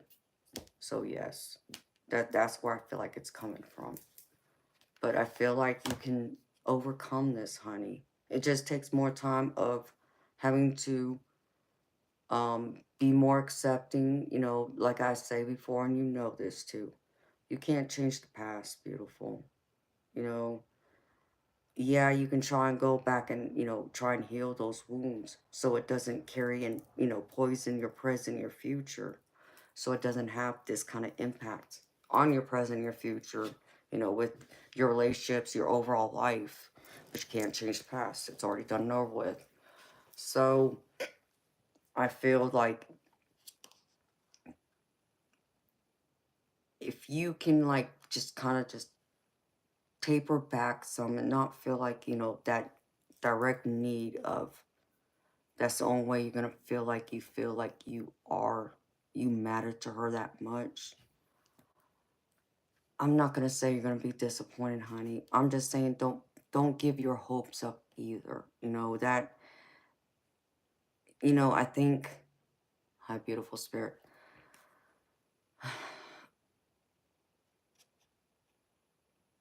I just feel like there's something else going on um, that might be taking her away from, giving you more of her time and attention right now that she hasn't shared. Okay, that's kind of the other thing I'm picking up.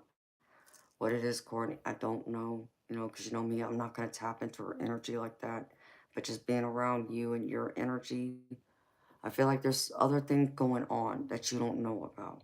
Okay, well, and you may not ever know. Just know that you are still an important piece of her heart and in her life. No matter how, if you fit that, there's, don't feel like she's rejecting you. Don't feel like she's leaving you behind. Don't feel like she doesn't love you, because I know she does. I know she cares deeply about you. I know she wants you in her life. It's just a matter of you maybe wanting a little more time and attention now than what she's able to deliver is what I pick up. And that's where you kind of got to say, okay, she can't be there with me as much as I want and need or feel I, could take from her. So be patient, take your time, and allow it to happen naturally instead of, not necessarily forcing it. And I'm not saying don't ask for more of her time and attention. That's why you pick up the phone or send her an email or text, hey, can we have lunch tomorrow? That kind of thing. The worst she can say is no. But just don't feel so completely, crushed like you're being rejected and she's pushing to the side if she can't, is all I'm saying. If that makes sense. Okay, makes sense. Okay. So, these are two cards that came out, Courtney, from the Soul Coaching. And I just thought they were beautiful. First one is peace. Okay. Hi, Robert. Thank you, baby. Appreciate you. Breathe and breathe again. Deeply and often. Everything is flowing as it's meant to be. Smoothly and effortlessly. All is in perfect harmony. And it says, your soul wants you to know. True peace isn't static and boring. It's full of grace, enthusiasm, and vitality. Tranquility is the awareness that all is unfolding according to divine planning. Serenity isn't something that you have to attain, work at, or search for. It's already dwelling within you. To experience this within yourself, simplify your life, spend time in nature, and take time to listen to the messages of your soul. Peace transcends fear and the illusion of separation and connects you intimately to the Creator. So know, beautiful, that peace will transcend any fear you have. Especially, when you feel like you're in separation. We're talking about, the divine and Mother Nature, but apply it to your relationships, beautiful. You know, that peace, just knowing that just because you're not physically together doesn't mean you're not together on a different level, like your own frequency. intuitively, telepathically, your empath, ability to be able to feel that energy, their emotions, maybe the clairsentient side, the vibrations, like what I pick up too. So you're not completely separated, honey. And I know you know that. And I know you've picked up her intuitively and telepathically. That's a connection I feel like you need to rely on right now. That's going to get you through some of these rough waters that I feel like your emotions are going to be going through as you are kind of like feeling a little panic, anxious, maybe kind of being rejected to a point. Allow that peace, allow those messages, allow that frequency that nobody can see or feel or touch. It's like having blind faith. You know it's there. You don't have to see to know it exists. You know it's there. Have that blind faith and allow that connection to be what holds you together to where, like, whatever happens with the holidays, even if y'all don't physically get together, I still feel like you're gonna know that she's like thinking of you, and you're gonna be thinking of her. I feel like that kind of frequency transmission is gonna be going back and forth between y'all two. I mean, y'all can just be, make it easy and do it over cell phones, type in, texting, iPad, whatever, but, like us being, psychics and intuitives, we can pick all that frequency up. We don't need a phone, you know, a computer to get that signal to talk to them. We can do it in our own way, and we do, and you do, and I know you do. You've told me that. So I feel like it's that frequency that's going to bring you that extra peace when you feel like you're in separation from her or from anyone else. So allow that to be what keeps you going.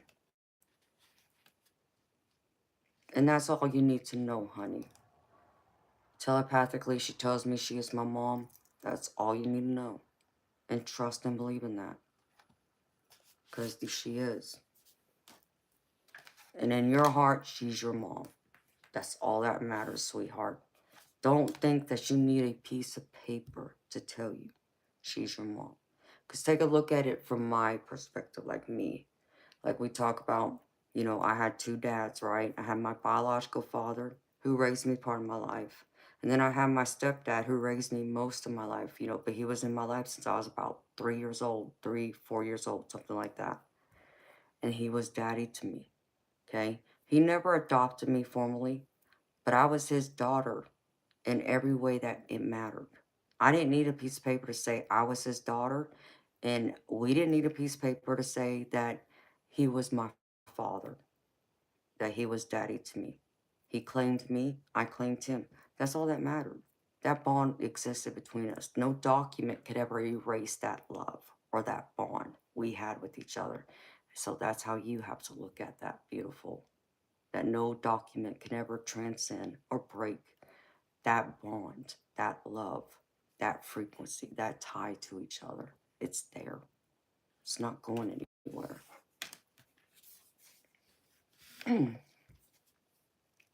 The other card I have for you, Courtney, is Strength. And I love this because it has a dragon on it. There's a wellspring of power within you. Call upon it. Also, be willing to lend your strength to others. And it says, the greatest strength is silent and deep. It doesn't need a show of force. It just is. Inner power is found through contemplation, reflection, and meditation. Sometimes it comes from times of growth and change. Other times it springs from surviving and conquering painful situations. Know that strength is just knowing it's all going to be okay. And even in times of change, it's still going to be okay. But you will conquer any situations that arise. And this one really hit me home too because, in the tarot, that's what I pulled, the strength card. And here's the strength card here. So, confirmation of each other. You are strong enough to get through those troubled tides that might wash you over and knock you down. So it may only knock you down for a couple minutes, honey, but I know you get back up. And you will get back up.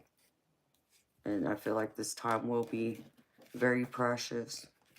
Even, if you get it, the days you want it, or maybe it's, maybe after New Year's. Just, feel that love and that bond, that is your strength. And allow her love and the love of your husband, his love to be your strength. That's going to get you through the worst of days and times.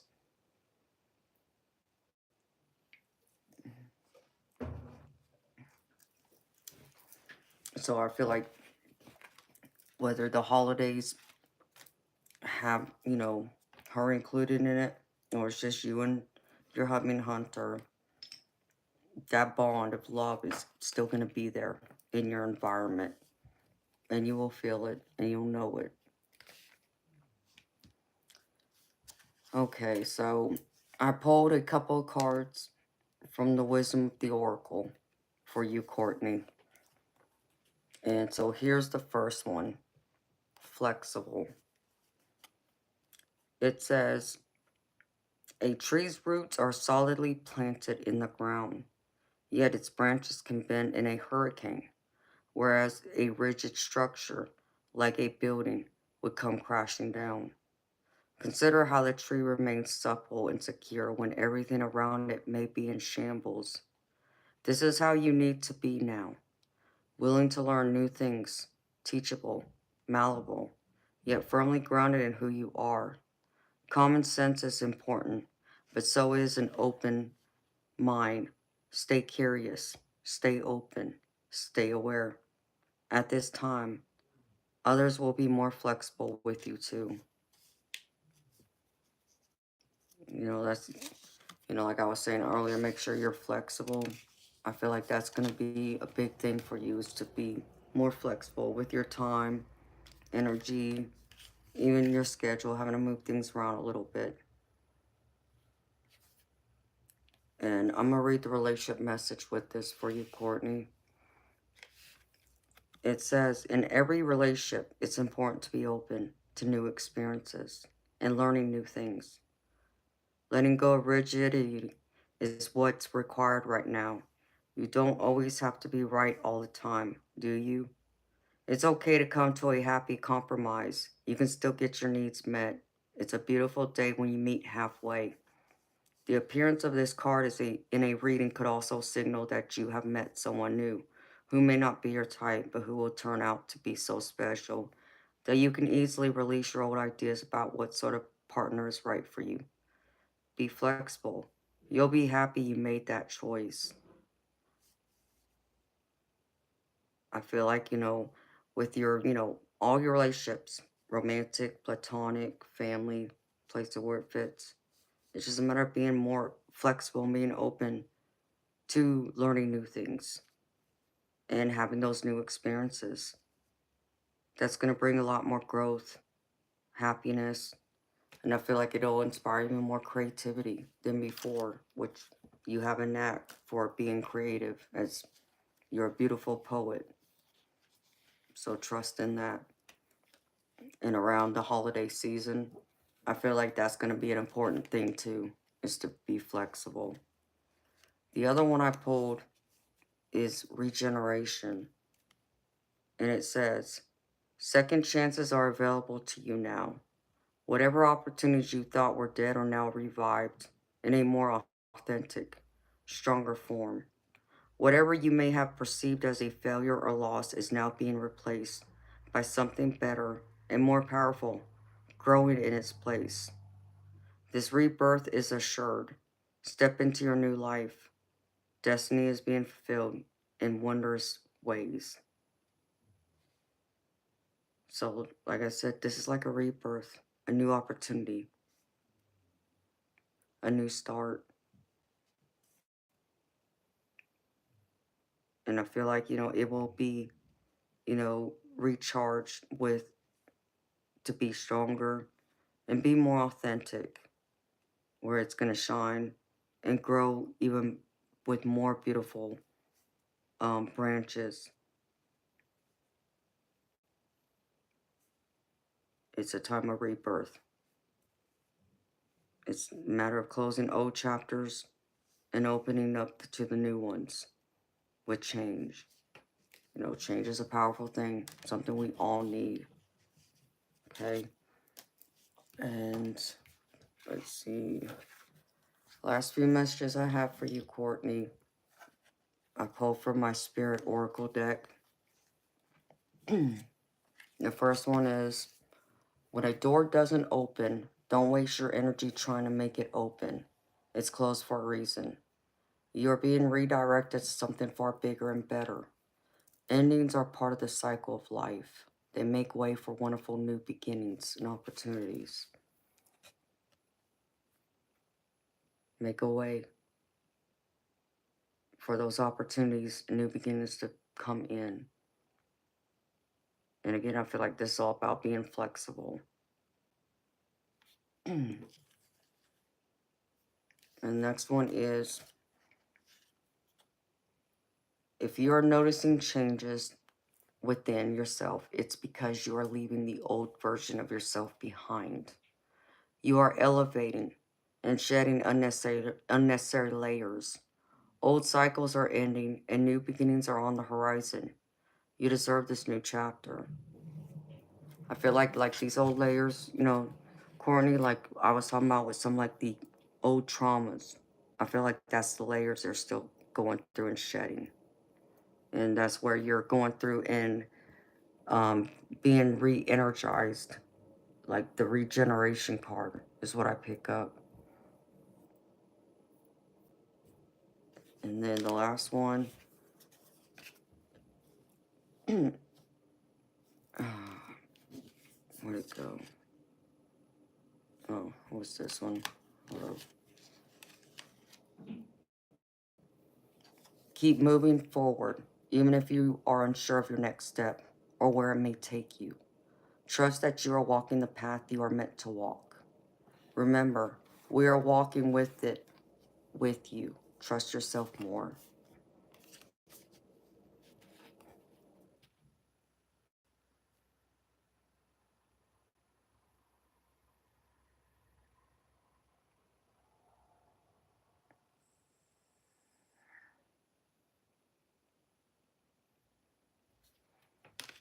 And then the last one I got for you, beautiful Courtney, is the Angel Activation card.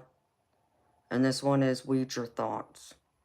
It says your mind is like a garden, a space that requires time and attention. Take the time to weed out the thoughts and feelings you know are spoiling the beauty. Release from your mental space the recurring stories that you are telling yourself, especially those that are hooked into the energy of fear. Instead, think about what you desire. Remember what lights you up. And enjoy the blessings that are in your life. Let flowers bloom from your loving thoughts. So weed out your thoughts, beautiful. You know, Corny, I get the feeling, you know, the energy of all around this with the holidays. I still feel like they're gonna be great for you. Okay. I still feel like with your, you know, your hubby and with your fur baby, it's gonna be a great holiday for you. Or if you want to add New Year's holidays. Like I said before, I think you got to look at, you know, whether your BFF and her daughter or anyone else that you want to be in connection with comes and wants to spend some time with you or not. Just look at that as extra gravy, okay? You know, yeah, you're going to miss, you know, the sausage and biscuits that go with the gravy, okay? Like me, as I said. But if you don't get the sausage and biscuits, the gravy's still good the way it is without it. So I think it's more about gratitude is what I'm getting, really. Being grateful for the moment, even for the little moments and the little time that you are getting from your BFF and from her daughter. And then, you know, taking into account all the time you get with your wonderful hubby and your fur baby and enjoying all that through the holiday season. And be thankful for their love and their support and understanding. While, you know, maybe your BFF and her daughter come forward and You know, want to do something else? Maybe not. But just know, Courtney, you're going to be okay either way. Beautiful. And that's what you got to remember. You will be okay. It will be okay. Because you are strong enough. You are that powerful, beautiful being. That beautiful butterfly.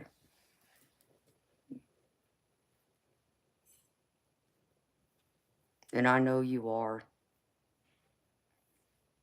I do feel that from you, Courtney. I know you are. So I feel like it will be a good one. It may not be exactly how you may have dreamed it yet, but it's still a little bit away. I'm not, it's not like it's tomorrow, Courtney. So the energy, can change. The energy can shift too. But as it sits right now, that's what I'm getting from it overall.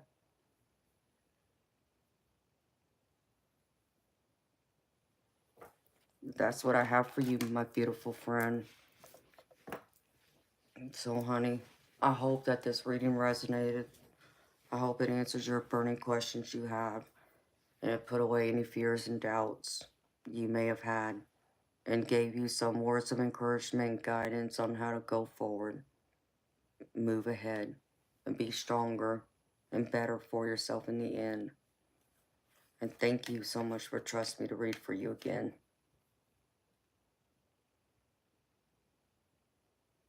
Oh, I'm so glad, Courtney. It was pretty deep, wasn't it? It's like I normally read very deep for you, but that seemed like it was even deeper this time. So, so I'm glad it wasn't just me.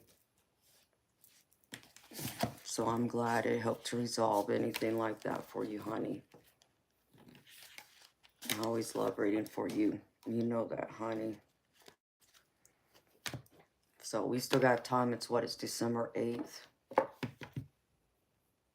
So Christmas is when? I don't even know what day it falls on, y'all. I'm so bad. Oh, let's see. Christmas is 2 weeks from Wednesday. It's crazy.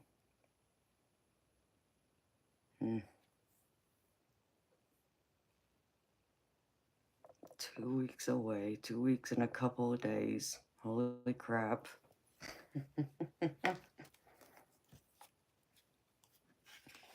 Hi, Bishop. How you doing, baby?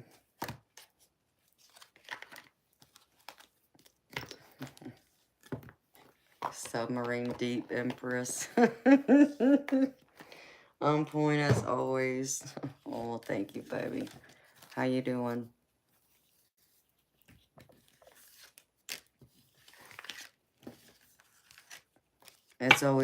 I'm always happy to see you, Bishop. Hi, man from the West. How you doing, baby? I'm sorry I couldn't say hello to y'all. Y'all know me well enough by now how deep my readings get.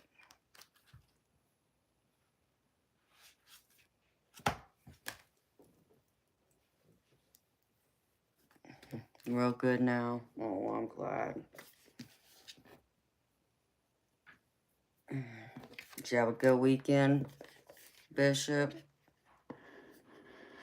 Did you have a good weekend, man from the West?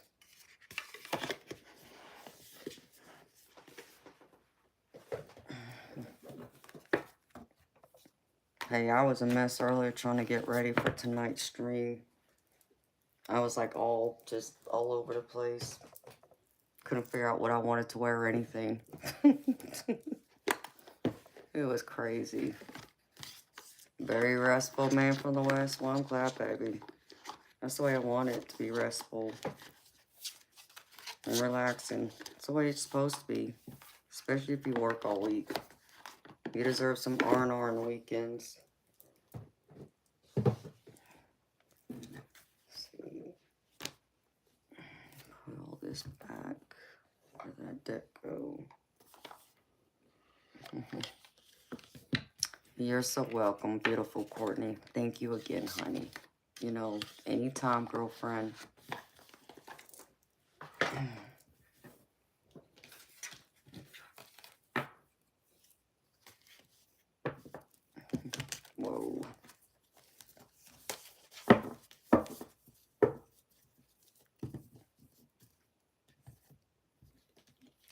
Absolutely true, Courtney.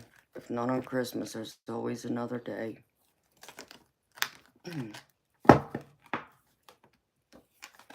you know, it kind of makes me think of something, Courtney. Like someone had said not that long ago, um, it was me talking about it with someone, one of my loved ones. And we were just talking about like birthdays, for example. It's like, you know, yeah, we all are born on a specific date of the year, right?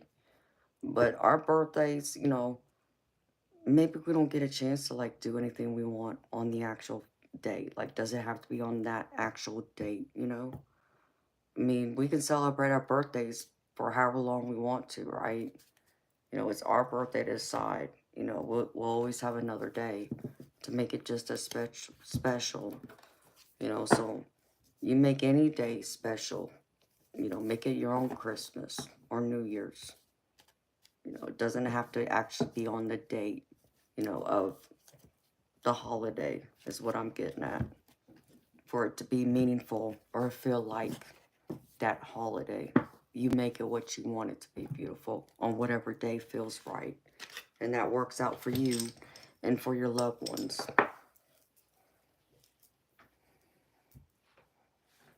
Hello, Phantom Punk. How you doing, honey? Let me see something.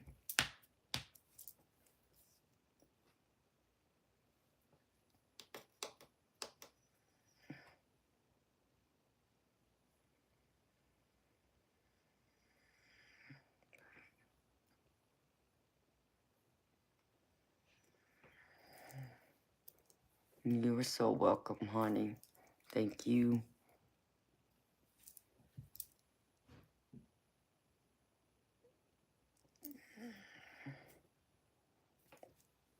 So how's everyone feeling? Dang. Doesn't feel like it's 12:30.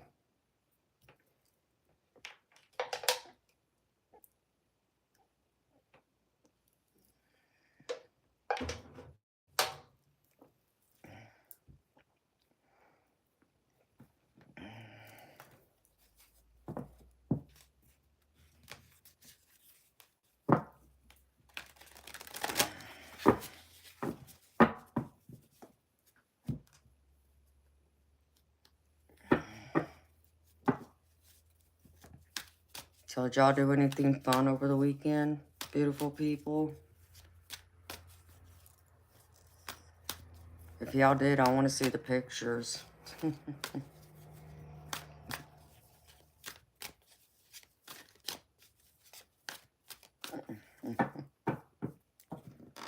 Y'all know where I was at, so I didn't go anywhere.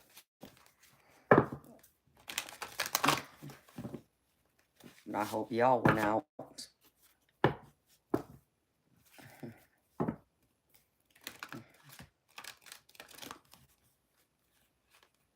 And you feel like you did, Eternal Light. Well, I'm glad, baby. It sounds like you had a busy weekend.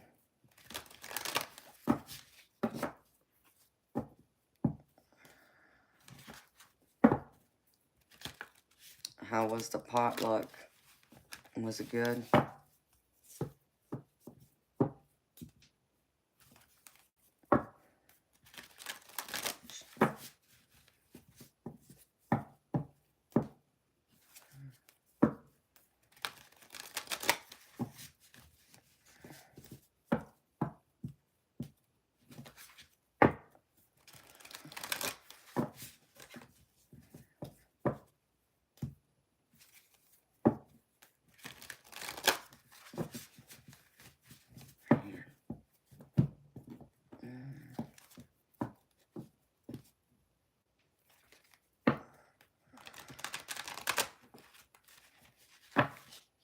Might shut this down at 2 o'clock.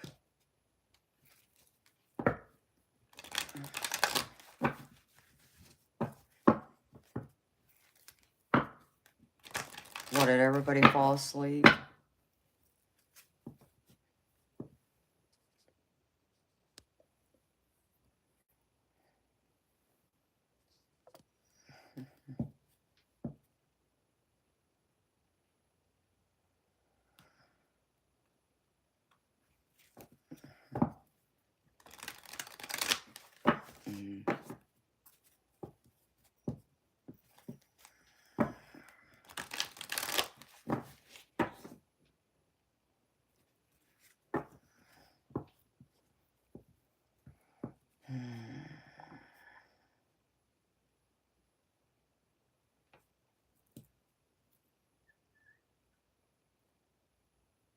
What did I miss?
Oh no.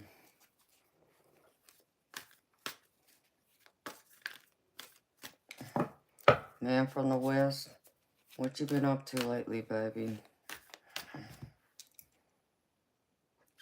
Oh, jeez.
No, really, Bishop? No, I didn't know that, baby. But that doesn't surprise me. I mean, given how Courtney is, it's like her name is powerful.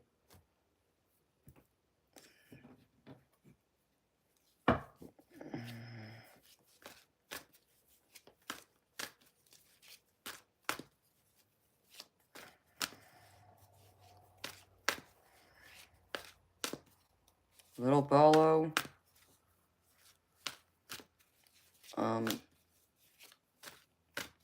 honey, I only do paid readings. If you want to pay $20 US, I can read for you.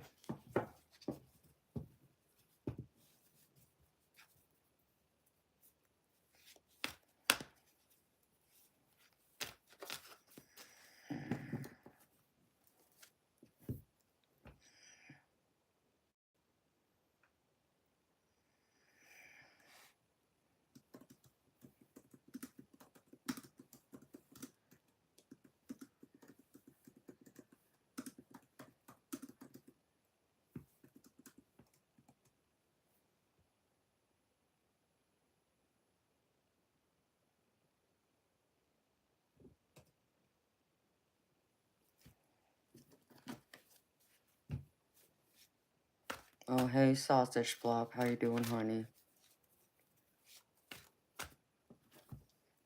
Is there?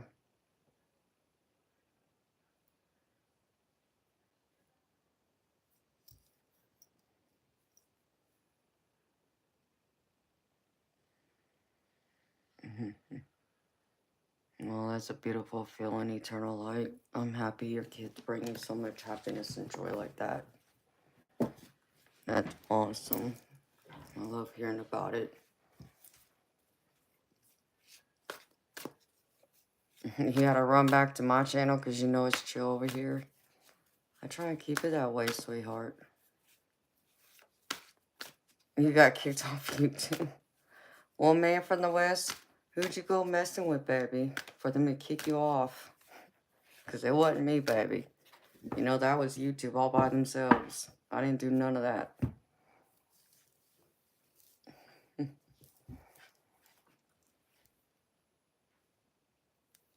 And Sausage Flop, the trolls are out every night, it seems. It's like they just seem to, like, not go away. They just rather, like, live in their parents' basement and be happy and be a troll. That's all I can tell you about that. Yeah, Eternal Light said that happened to him earlier, man from the West, which is weird.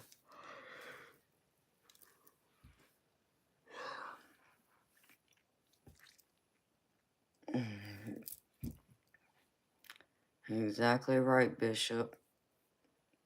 They do grow up fast.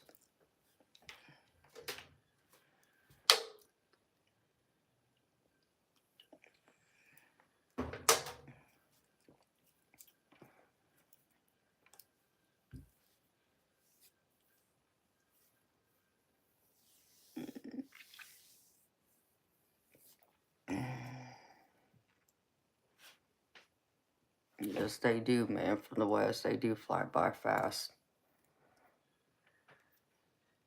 Bishop, I know you do, you work at the hospital helping doctors in the OR. Like, do you just help any kind of doctor, or do you work for, like, a specific type of doctor at the hospital?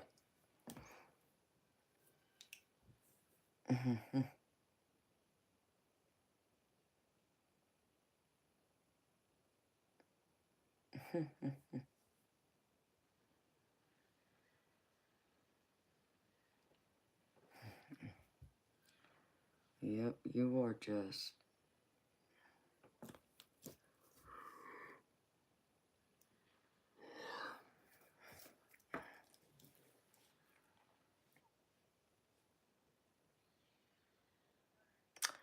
Yeah, Sausage Flop, it does feel like it's speeding up a little fast. You are correct, because it does feel that way to me, too. Emergency trauma.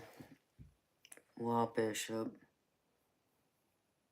I know that's a strenuous job, but it's an honorable job, and I give you nothing but love and credit for it, baby. I admire it. Because you want to know something? I had actually considered doing, whatchamacallit, what you do. I thought about being a surgical tech. But again, it was one of those things that, like, as well as you know, you have to be on your feet all day long, because you got to be able to stay in the operating room. And I knew my body, once the wreck happened, I knew there was no way I'd be able to do that with my back. Plus, they wouldn't allow me back there because of me having to be on certain medications to help ease the pain. So I wish I had gotten that opportunity, though, because I think I would have thoroughly enjoyed it. Everybody's like, ew, bloods and, guts and stuff. It's like, whatever. It's, you know.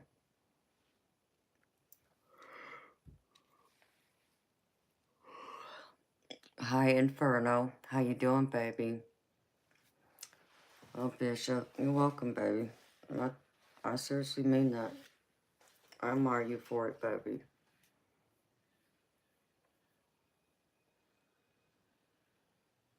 You're doing gravy, Inferno. Did you find the biscuits and sausage to go with that gravy, Inferno?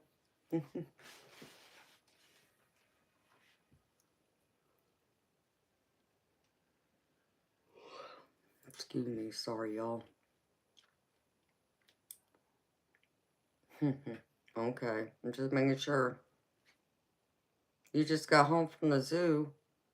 What, they let you loose out of your cage, baby? I'm just teasing, Inferno.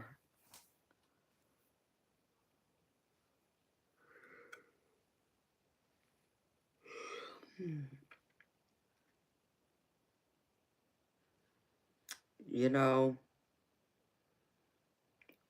I mean, it's like, I don't even know if my zoo in my, if the big city in Atlanta's even open. You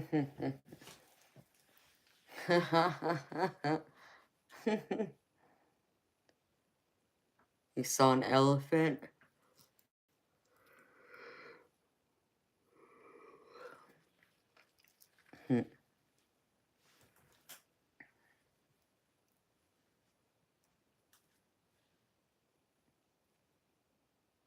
No. I mean, maybe he is an escape artist of some kind. We weren't aware of. Inferno. Are you an escape artist of some kind?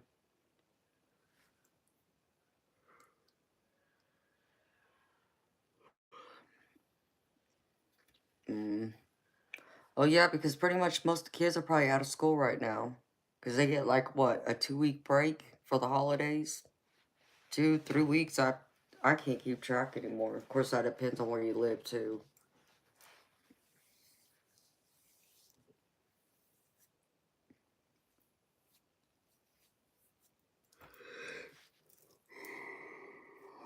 Sorry, y'all.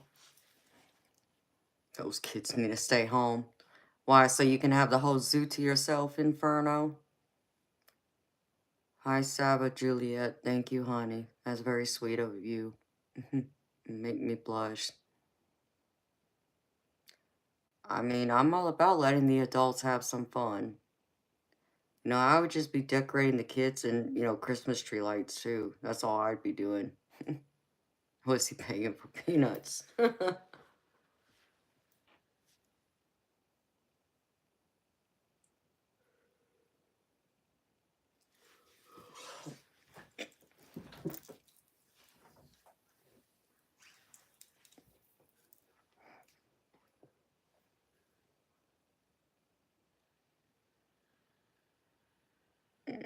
Joshua, hello, and who are you talking to? And what is that in reference to? Exactly, sausage flop. I couldn't have said that better. Yep, that too. It's hard to know when you're happy if you're not living in that moment to realize just how happy and fulfilling those moments are. I can, wow. I can remember over my life, we'll just go back, over the last 20 years, we'll say. And I remember just being on cloud nine, just, being so happy. Pretty much almost all my dreams I dreamed of that point have been made true, came to fruition for me.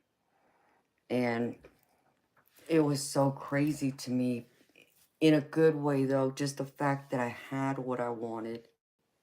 I had what my parents wanted for me. You know, um, I was doing well, healthy, happy, just, living comfortably. And, sure, things can always get better. And, you know, understand me, beautiful people, I'm not rich by any means.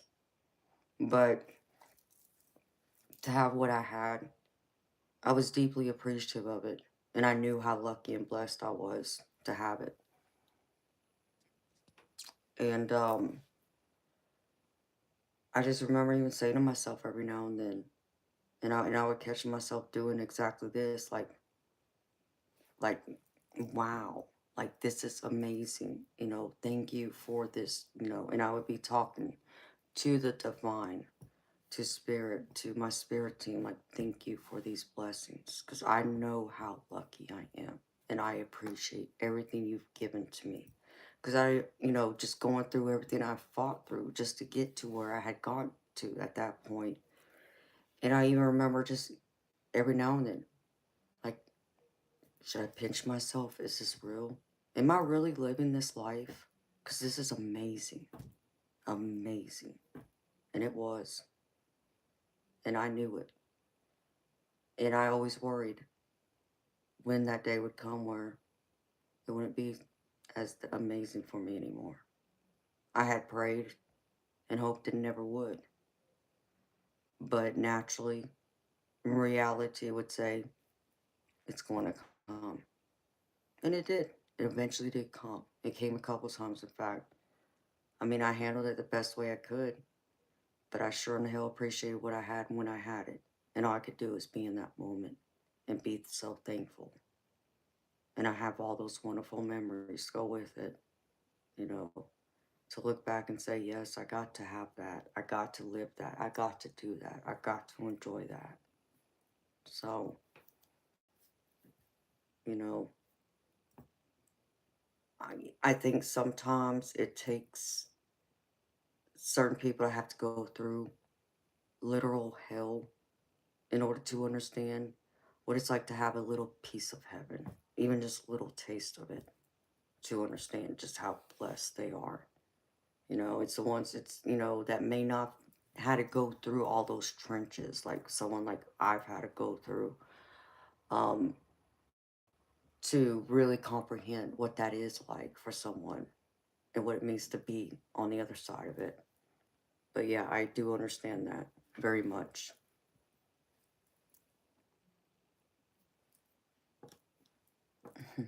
Oh, well, thank you, Bishop.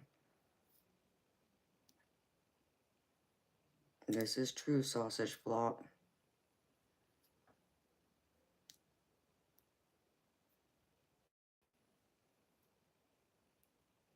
Yes, it does, sausage flop.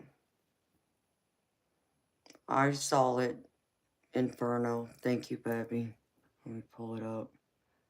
You want just a general?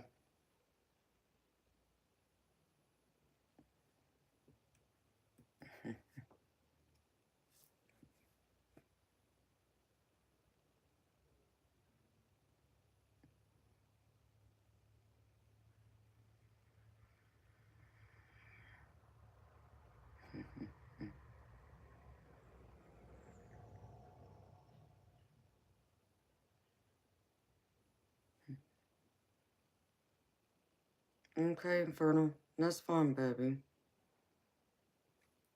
You can do that. I mean, hell, baby, I can call you, you know, and do it for you. So,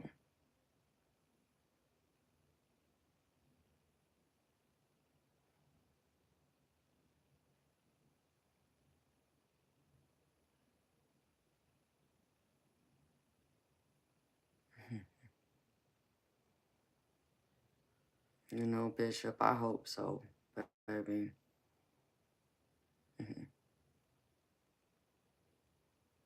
Because I'm patiently waiting for it.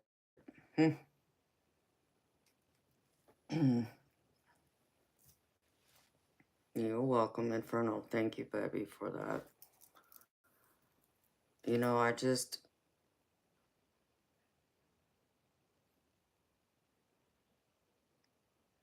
even now where I'm at, I'm appreciative that I have my home. But I know what the hell I had to go through even just to get here, you know? So I'm still enjoying that, that part of it. I'm very appreciative of it. Um, but it still has its struggles that come with it that I've had to manage the best way I know how. It's not perfect. It's not ideal either. It's surely not the way it was like 10 years ago. 10 years ago,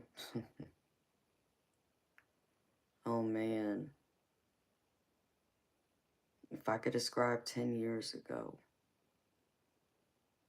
it's like I could tell you, I even remember Doesn't even have to be like a birthday or anniversary or anything like that. I would have,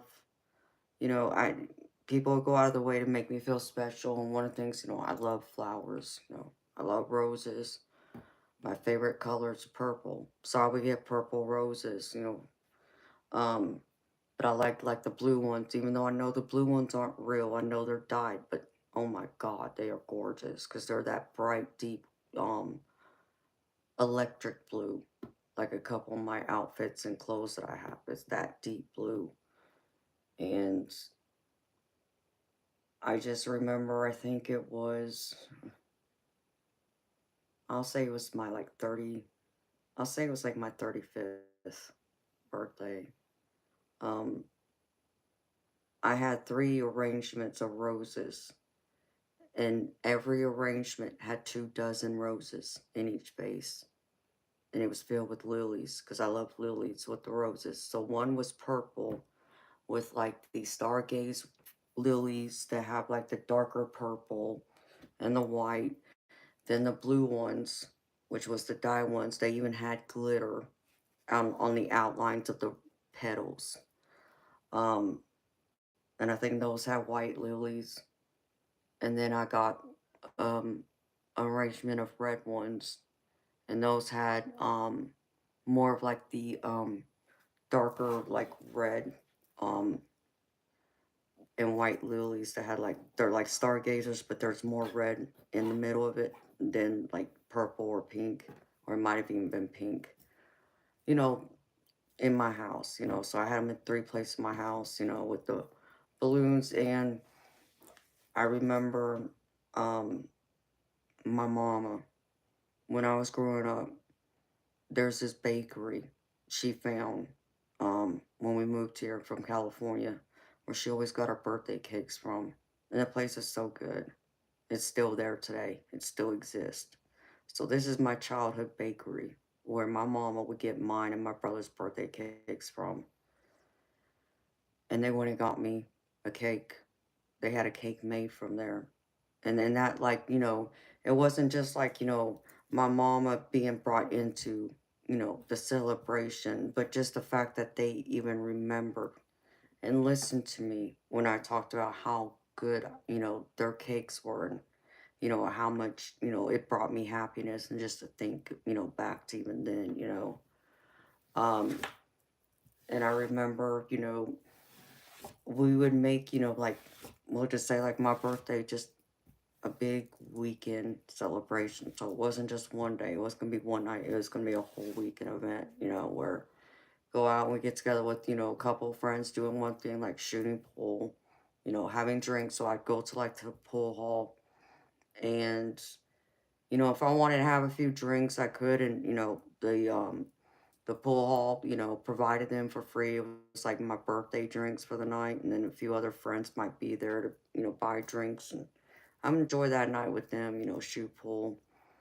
And then the next day would be like, I would probably more than likely go and get my nails done if I hadn't had them done yet during the day to get ready for that night, because then that night would be for like my favorite restaurant, Chops, where I always got all dolled up, dressed up in my red cocktail dress, blue cocktail dress, black cocktail dress, whichever one I wanted to wear, to get me all fancied up, make me feel like a princess, and go up there and enjoy that 5-course meal. And I'd have flowers even waiting on the table for me at the restaurant.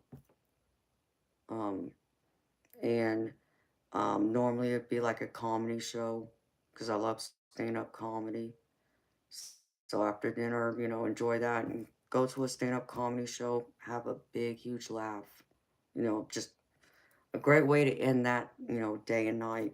And Sunday would just be more like, maybe lounging around the house a little bit, but find something else. Might even go shopping. I mean, it just, when those holidays were around, it just,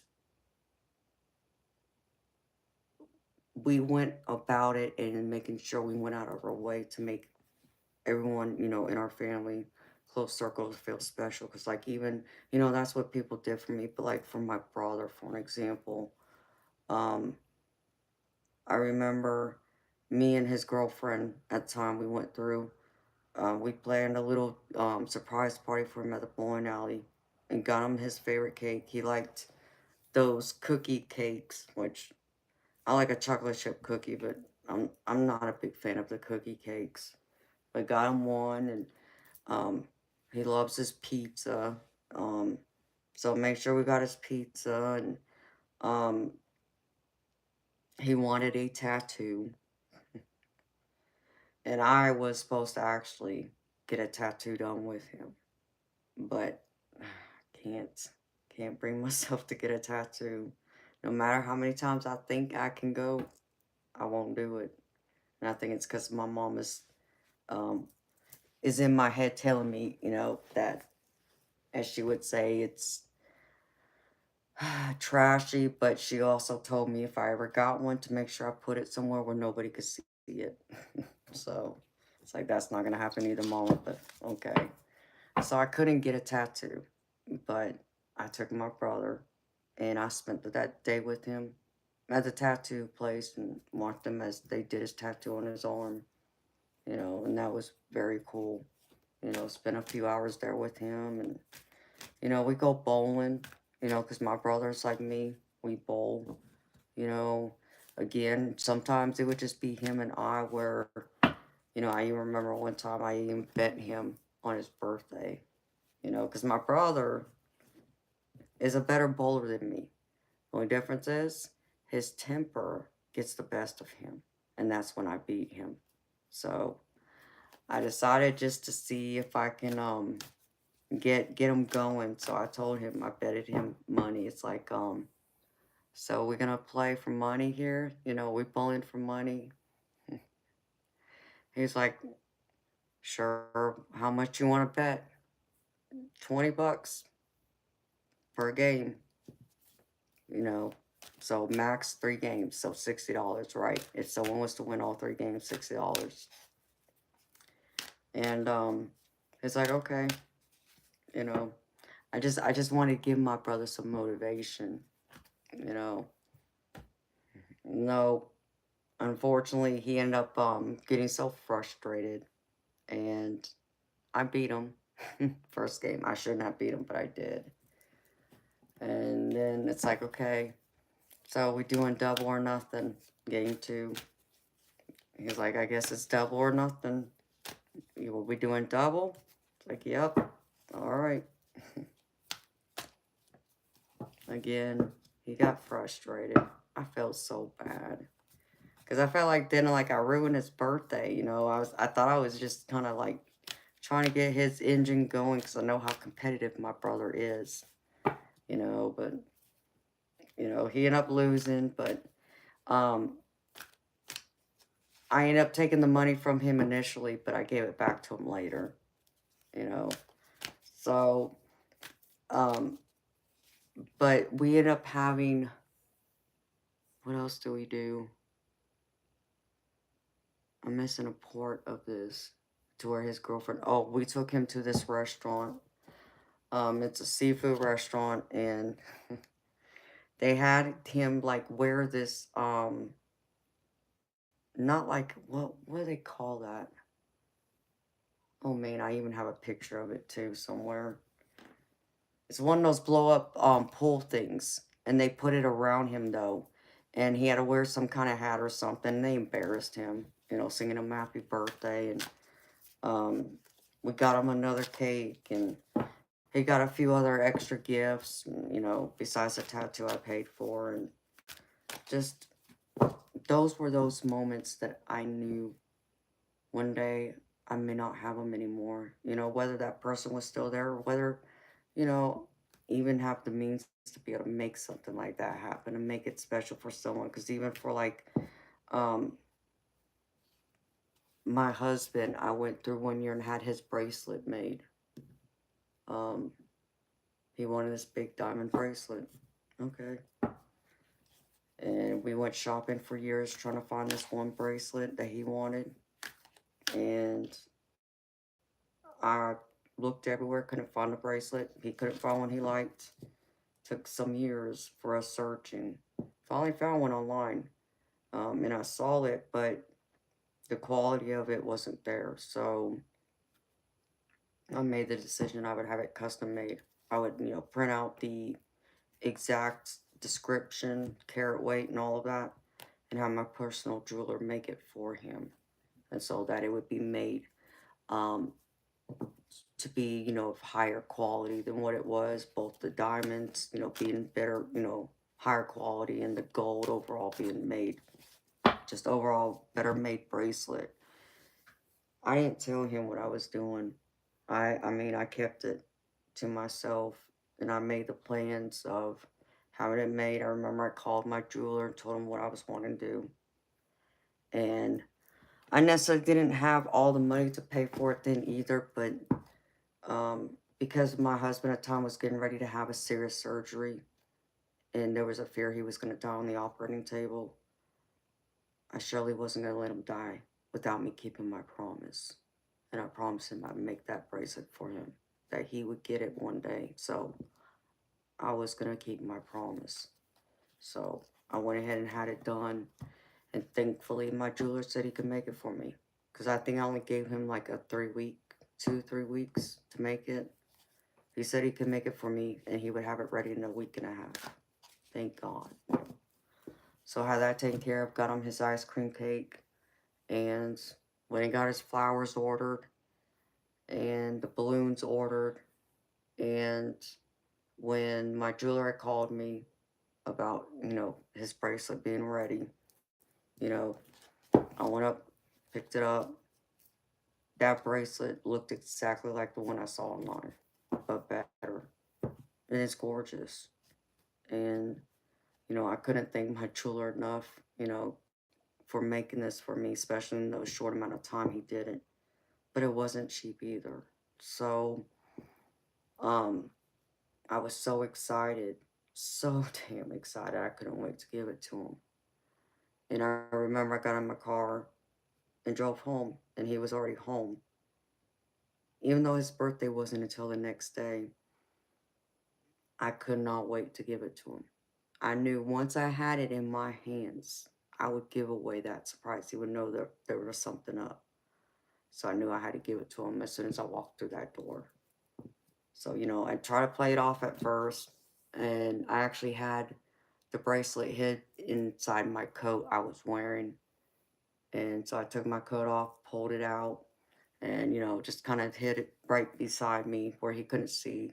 He was standing to the left of me, so I had it in my right hand by my leg so he couldn't see it there.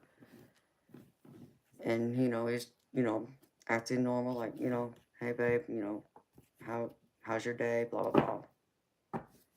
And I just had this big, huge grin on my face because I already know, and I'm trying not to give it away that I'm up to something. And I just sat there and said, oh, well, I got a surprise for you. So your birthday's tomorrow, but I can't wait to give this to you. So, I wanted to take him somewhere nice and give it to him then, but I just couldn't wait. So I gave it to him. And when he opened that box, I mean, not only did his eyes light up, but I saw that man cry happy tears because he said that I did something for him that nobody else ever done for him. And that was really one of the only most important things he wanted that meant that much to him. And I delivered, like I promised I would. And that meant the world to me, just to get that expression, that reaction out of him, to know that it meant so much to him. And I made his birthday just simply by doing that.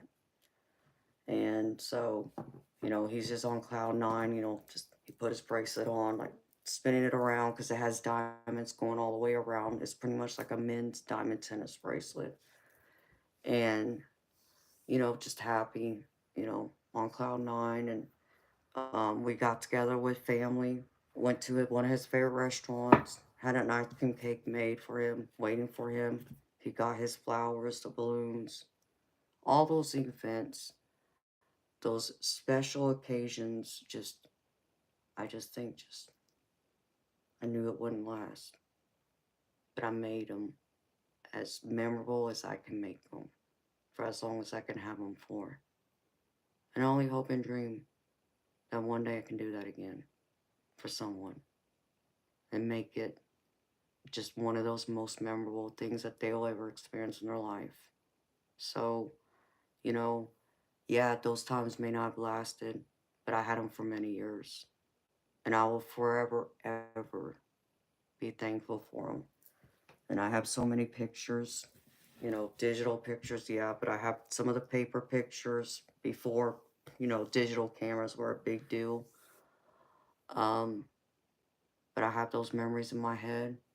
But I even, get to see my loved ones, and think back to those times. There's, when I see them wear something that I got them, or they'll even bring it up, and it always brings that smile back, takes me back. So I am appreciative of all those times. And I lived in that moment, even when sometimes I remember I would have to go and shoot pool for a whole week straight, just to even make the money to buy something extravagant like that. It was well worth it. To see my loved ones happy on cloud nine, make their day, make their night, whatever. It always has always made me feel good because that's the way I express my love.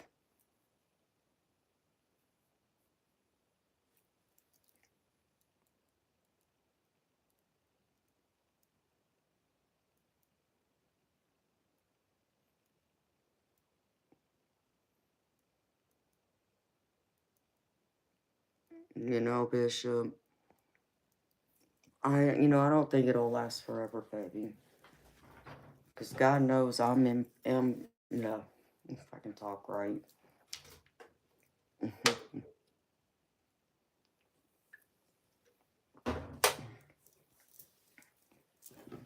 God knows how ambitious I am. God knows what I want, what my goals and my dreams are. It's just a matter of someone doing it with me that wants it like I do. So I believe I will see it again. I believe I'll be able to make those memories like that again. I could only hope and pray it's going to be within this coming year. Um, you know, it's going to come with a lot of fight in me again, sacrifice, which I'm not afraid of. I just don't want it to deter me from part of my other purpose. That's my only concern about it. But I'm willing to go the extra mile that I have to try and create it again. You know, I like to think that I've done, many good things, made those beautiful memories, made them last, made them as special as I can possibly make them. Like, and appreciate them. Like, I could still think of them now and they still bring a smile on my face. Um, the happiness and joy. So, but back to Sausage Flop's statement about how people don't appreciate it or realize how good things are in the moment until they're gone. I think there's a lot of truth to that for a lot of people. But then again, maybe for them in that moment, they don't understand what good is either. And I think that's the other part of it. Some people don't realize when they have it that good. And I feel like that's like where people will take certain things for granted. And it's sad. And I've watched people do that. I have watched plenty of people, be given a great life and take it for granted. And just waste it away. It's like, why? Why would you do that? And I try not to be judgmental in that way, but I'm still just as an outsider, as I'm human, I still always ask that question, like, why? Like, why couldn't you have made the best of it? Why couldn't you have done more with it? Like, I think a prime example of that would be like my baby sister. She has had everything handed to her on a silver platter. I kid you not, everything. And hasn't done anything with it. And I just, for the life of me, I can't understand. I can't understand how she can just waste it away. you know. And I think sometimes that gets to my younger brother, my baby brother, because he brings her up a lot. It really, it irritates him, to be honest, because he just can't understand why she got so lucky to have what she got and the rest of us suffered, you know. And it's, I've had to try and explain it to my baby brother that, okay, she may have got a silver platter. She may have gotten all these material possessions. She might have been able to live in this big, beautiful house in California, okay? But what she didn't get is mama. That's what you and I got. We got to be with her. We got to have that time with her. That's something she didn't get, as she still so desperately wants. I said, and that's how you have to look at it. So I have to remind him of that. But it's hard, you know, because you want both. And that's what my brother's saying. Why can't I have mama and have that silver platter too at the same time? I get it. I know. I understand that. But life doesn't always, you know, treat you a fair plate, so to speak. So, but I've tried to remind my brother to be thankful for all those years we had. And yes, they were hell. You know, they were hell. Not going to sit here and pretend like, you know, trying to help take care of my mother when she was, you know, terminally ill wasn't, you know, a walk in the park, because God knows it wasn't. But I would do it over again to have that time with her. And yes, I would choose that over being in my sister's shoes. And that was the point I was trying to make to my brother back then. You know, it's come up more than once. But I think he feels like, as my brother will say sometimes, he feels like we got robbed out of more than just our parents. We got robbed out of having a good life, because had they not been sick, we would have had a much better life. You know, overall, if you want to talk about material, financially. Yeah, my brother, I'm sure is right, but it is what it is.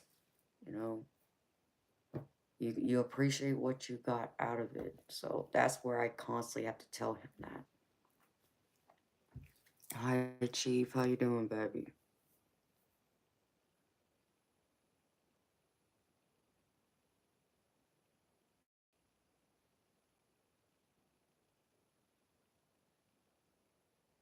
Hi, Cheryl. How you doing?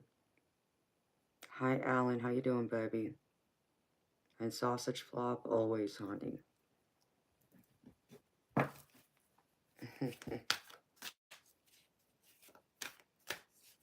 Ouch. My back is starting to scream at me. That's not good.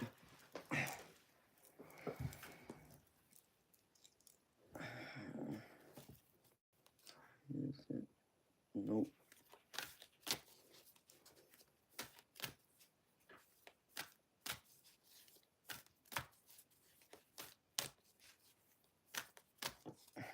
Mermaid plus Marine. Inferno, you're funny. I know Liam hasn't been here. I'm still waiting for him.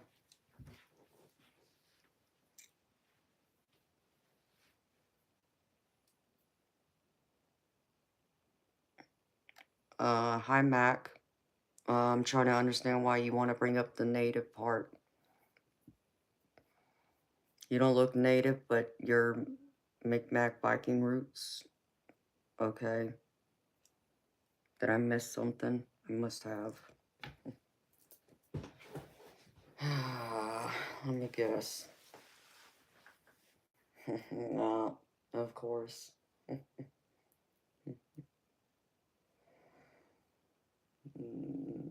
Sweet Jesus.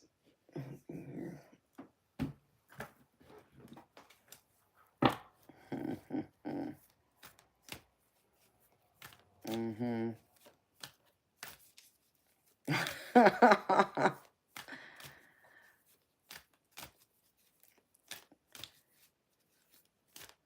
Baby, I've ate some beef jerky and that's it.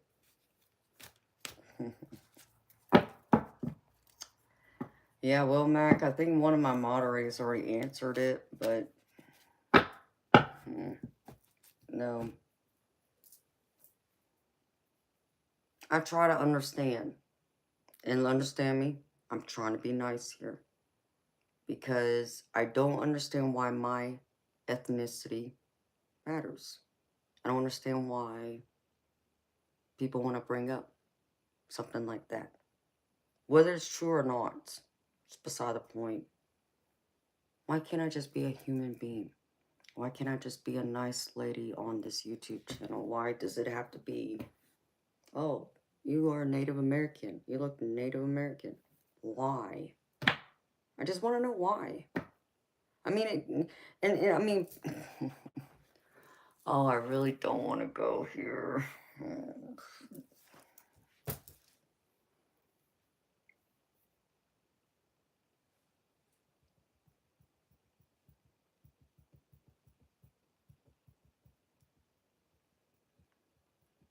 What about it? Because I want to know, why does it matter, Mac? Why? Like, whether it's true or not, why does it matter that I look that way? Like, why do you have to point it out is the point I'm making. Why? I mean, because, to be fair, let's see. Oh, I hate doing this, but I don't have a choice. If I was lighter skin, lighter eyes, much lighter hair, that wouldn't have even come up, is what I'm saying. So, and some of my friends agree, and I agree with them when they say it's, that's rude. It's rude. Why? Like, because here's the other thing, Mac. Native American isn't the only ethnicity in this world who looks like me either. That's the key. And I think that's probably where it really pushes my buttons. Okay? Because you don't know how many times people come in here, and that's the first thing that's out of their mouth. First thing. They don't even say hi. None of that. Are you Native American? And let me tell you something. I would be filthy rich right now if I had $1 for every single time I've heard that on my stream. Since I started streaming, I've only been streaming for a few months, baby. Okay? Why? Why does it matter?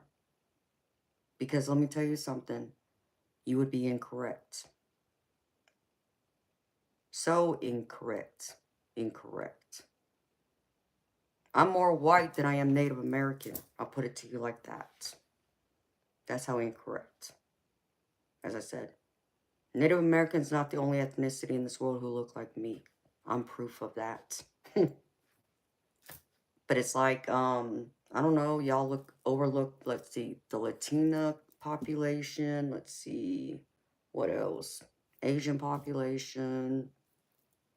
I mean, do you want me to go down the list? Of all these different beautiful ethnicities, it's always got to be Native American. Y'all just missed the mark left and right, too. You didn't even hit the same continent for my ethnicity.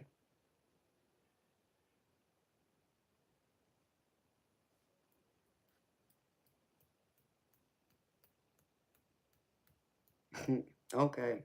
Well, that don't make no damn sense. Okay. Well, you know what? Let me tell you something. You've been watching too much TV talking about some stupid Matrix. Okay. No. So, Mac, and for anyone else who's watching the stream who don't know, I'm only going to say this one time tonight. Because really, I mean, my mods really get tired of this about people. Are you Native American? Are you Native American? They get tired of it. I'm beyond fed up with it. So, I'll say this once tonight. No, I'm not Native American. Not even close. Okay? So you may want to go out there and explore the world a little more. Actually, a lot more for that. For my ethnicity. Because I'm more than just one, too. I'm very diverse. I'm that beautiful, exotic, Amazonian Heinz 57 mermaid, okay? That's what I am. But to break it down by ethnicity, I'm mixed. I'm Japanese, Hawaiian, English, Irish, and Scandinavian. So like I said, you didn't even hit the right continent with my ethnicity. But automatically you look at me and I'm Native American. You didn't even come close. Didn't even touch it. Nothing about being Polynesian, Hawaiian, or Japanese. Okay, the white part, I understand that. But for crying out loud, you overlooked Asian, Hawaiian? Come on. I would even give you credit if you've even said even Hispanic. That'd be closer than saying Native American. Missed it. Like, go out there and explore the world. Because there's a lot more people who look like me who have my ethnicity. That is just as gorgeous and as beautiful. Oh, and let's see.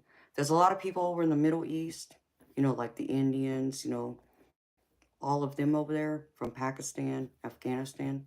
Gorgeous, beautiful women who look like me too. But you pick only Native American. I just don't get it.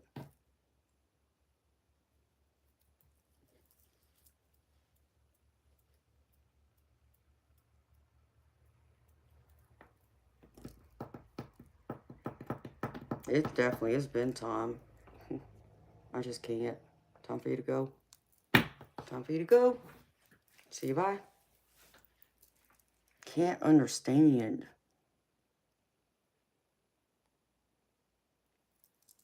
Well, he didn't get a big enough rise out of me, Inferno, because I just bounced him. Like I said, I was only going to say it once, and that's it. Way too much. Talking about some stupid Matrix, like... Oh my goodness. Please, God, help me. Sweet Jesus, you need to help me, because these people crazy. Sneaks out for a puff. Hey, baby. Have a puff for me, because some of these people crazy. And I appreciate it, Inferno. Oh, Lord. Let me breathe.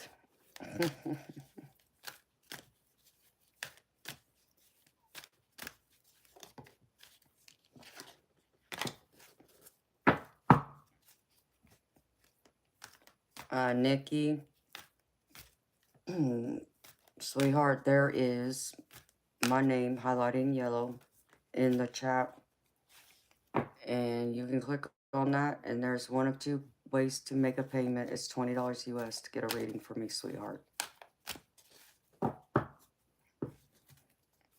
Matt, like, what's your issue? Because, let's see.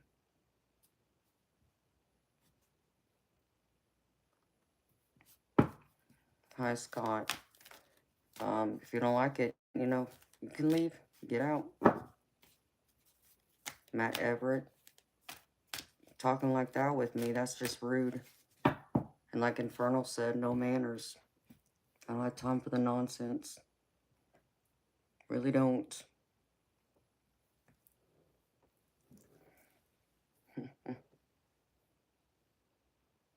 So.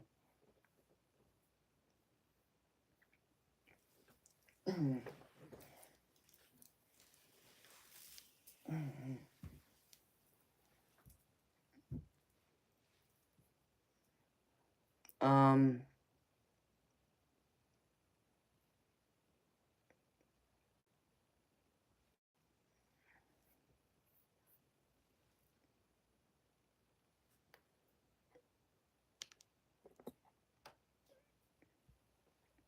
Okay, Matt Everett. Well, I guess you can rewind the stream and listen to it.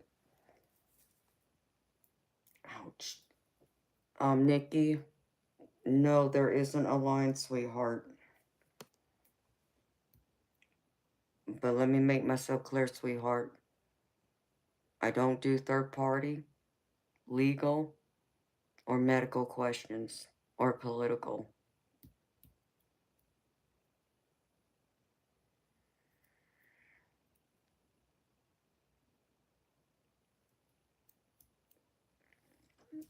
Ouch.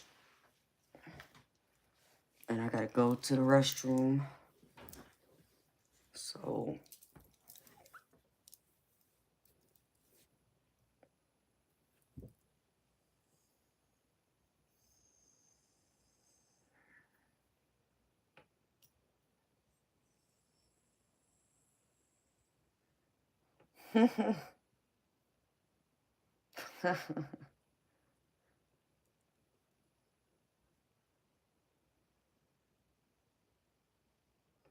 Love, love, love it.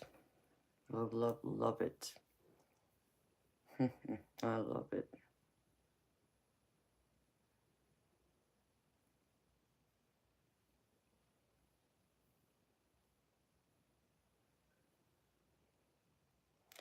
$28 degrees? Y'all are crazy.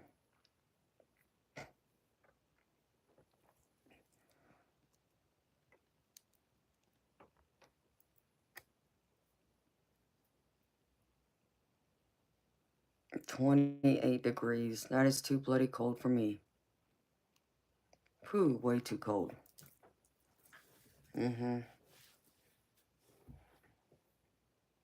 Okay, I'm gonna go to the ladies' room, y'all.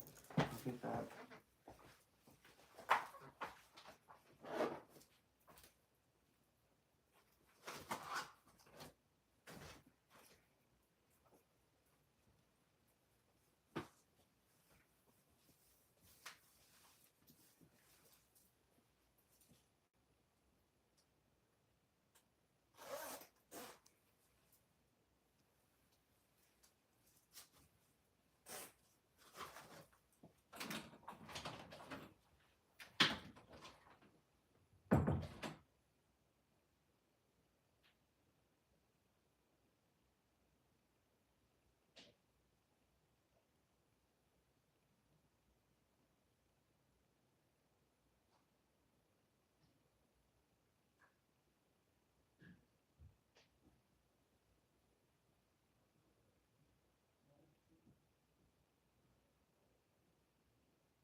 in this. Ouch.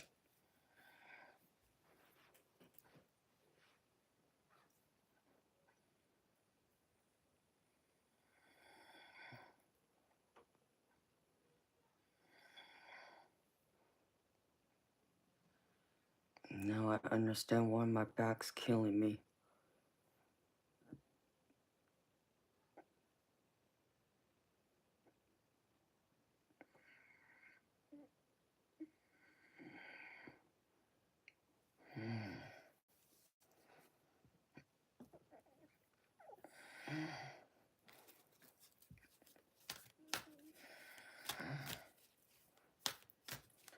Yeah, baby.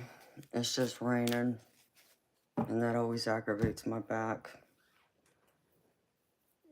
It's just part of the territory. Yeah. I mean, at least it's not as bad as it was the other day, because the other day it was really screaming at me more, to where I could do nothing but lay down, because sitting here, it hurt bad, but...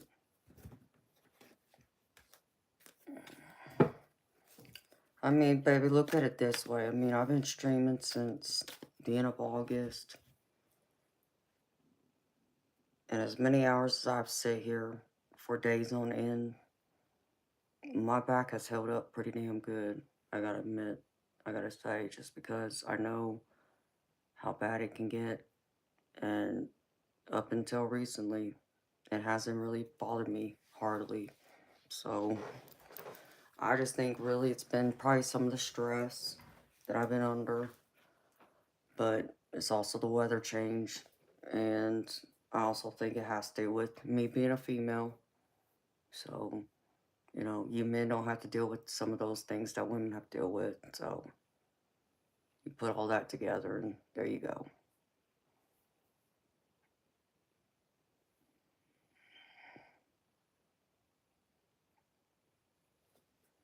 Yeah, this is true too, Chief. I was.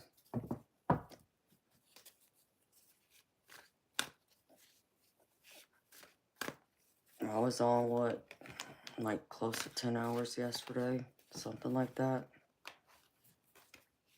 So, I figured it'd be a little aggravated today. This is true.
Hello, let's say. If I didn't say your name right, I'm sorry, honey. He fell asleep to me and woke up with me. That's funny, Chief. Baby, you ain't the only one who's done that. I know many of them done that, including Inferno. And Eternal Light's done it too. You woke up in the middle of the night and I was still on.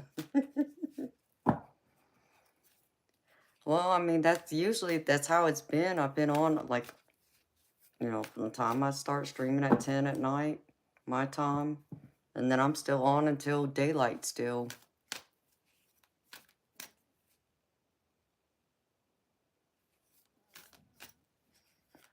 Mm.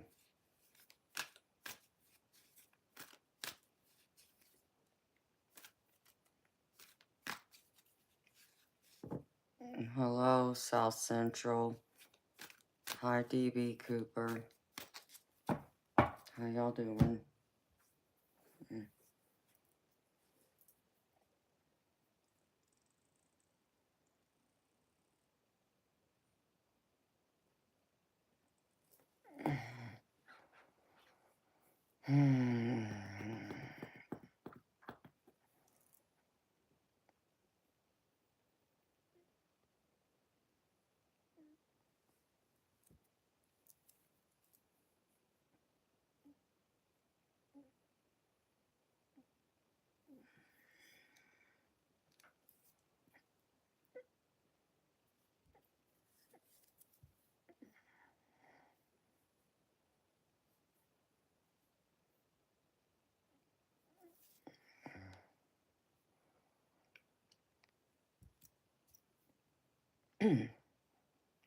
Ever Inferno, baby.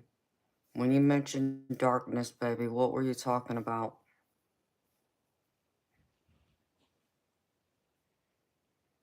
DB Cooper, I'm sorry to hear that, baby. I'm sending you love and light and healing light. What chronic illness are you fighting, honey?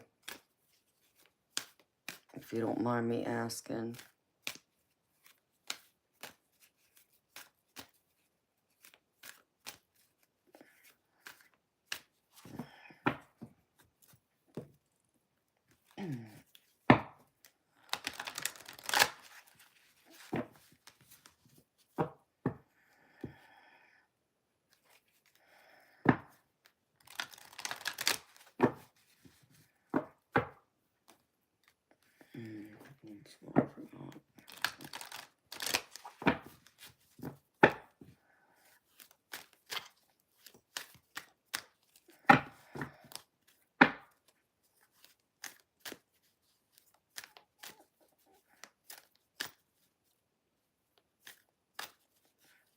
Oh wow, DB Cooper. I'm sorry to hear that, baby. I've heard that's very rough to fight.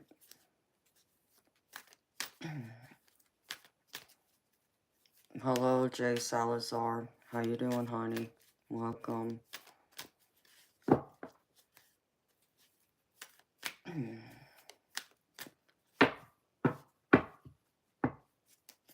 Well, DB Cooper, just so you know, baby, it's people like you and other people who are close to me who have other ailments is one of the main reasons why I go and get my COVID vaccine. Because I surely don't want to get sick, and I don't want to go around giving it to anyone else either, if I can help it.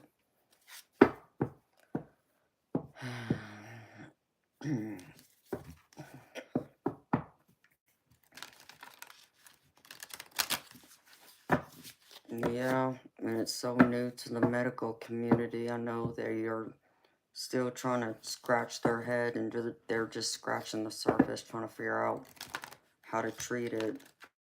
And I'm really sorry, baby. I'm sorry you have that. You're going through that. I can only imagine how rough that is for you. But you just gotta believe that it's gonna be okay and it will get better, baby. I'm not saying it's gonna get up better overnight, but you gotta have faith. And that sometimes takes having blind faith. You know, just believing in something, you know, bigger than yourself and something you can't see, touch, smell, anything like that, to know it's gonna be okay. Well, don't cry, baby.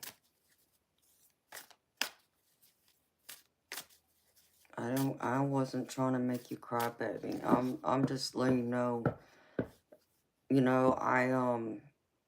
DB Cooper, I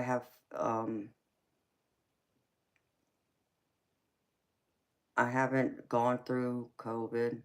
I haven't gotten it, thank God. Pray to God I don't ever. Because I could just only imagine what that would be like, you know, to my body.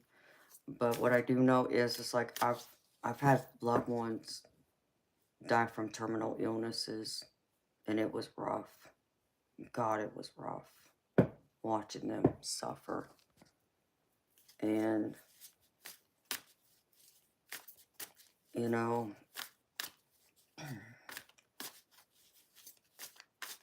The people who I watched get sick and die, you know, they were fighters. And they beat the odds. One of them in particular was told they'd only live 2 years, and they lived 5 years. So you got to have a strong mind and a strong spirit. And if you can keep that in line, you're going to be just fine, baby.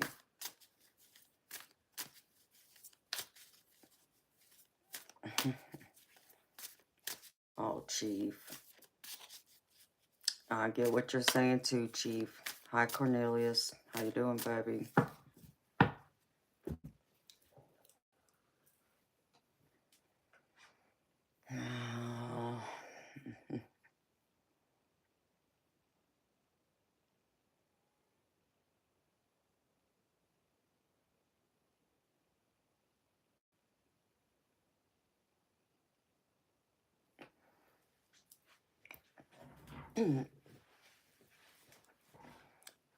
Ever Inferno, baby.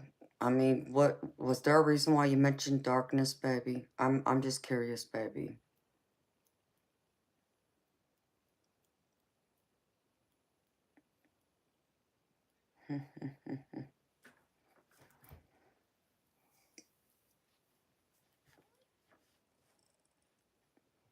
Okay. Well, thank you for the clarification. Yeah, that's what I thought it was too.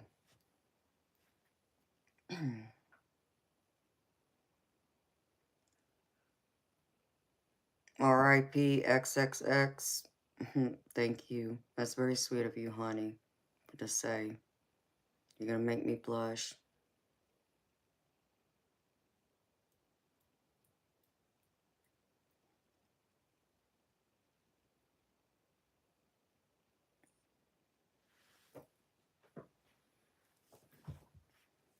Iman, I thought you were gone, baby.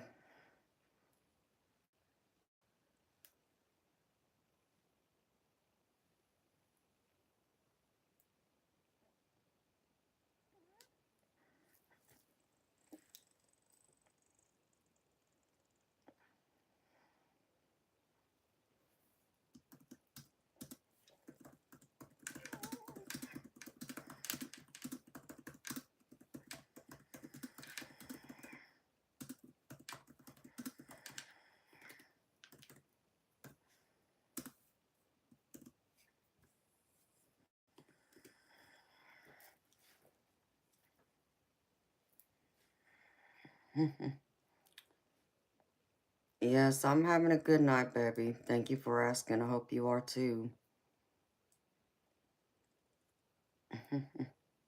Oh, you weren't here and now you're back? Is that what you're telling me, baby? Hi, Sharon.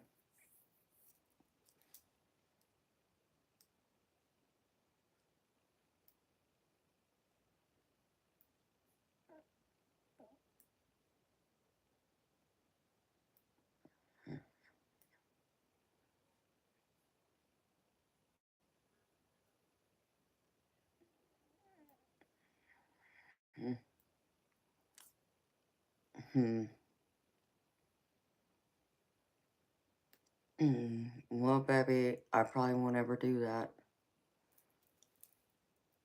I probably won't ever take a bong hit. I mean, RIP XXX, baby. If you look in the chat, you'll see my name highlighted in yellow. And if you click on that, baby, it'll go through and it'll give you at the top, at the very start of it, you know, what I'm about, you know, what my channel's about. Hopefully that can answer your question there.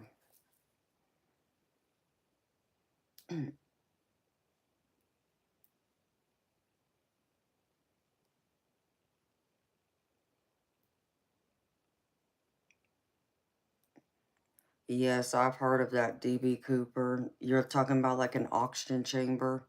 Because I believe my daddy used that. Because he was diabetic and had he was in kidney failure, but he also had like triple bypass surgery, so they were trying to get the wound to heal where they cut him open in his chest, and it was having problems healing. Part of it was because he was diabetic, but there was another reason to it. But I think that's what they were doing, is putting him in that oxygen chamber to help put extra oxygen into like his body overall, and it seemed like it helped for a little while. But I can understand it's expensive. Medical care is expensive, period, baby. Uh, you know, the pharmacy just raised two of my medications this past month.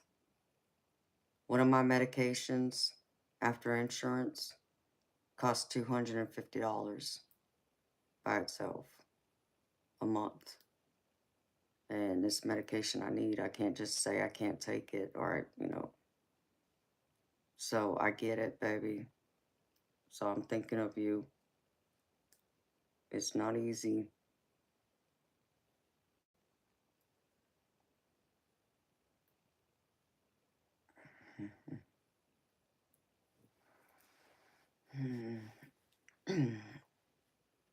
Hello, Omar.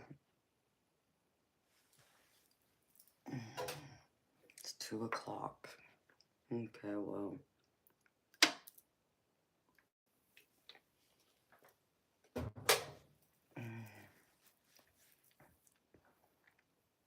I'm wondering if it's time to shut it down.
Yeah, Chief, I'm sure I probably can, baby.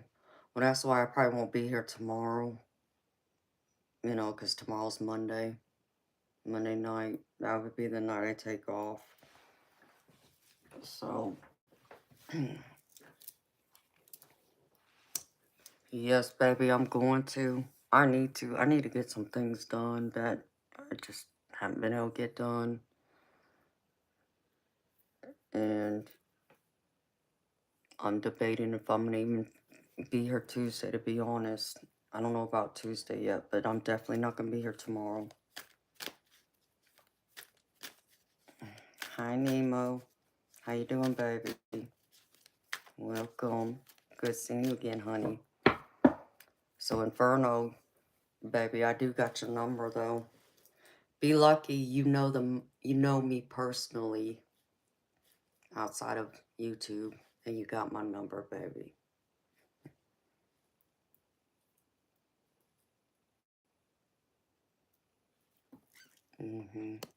How about you do that?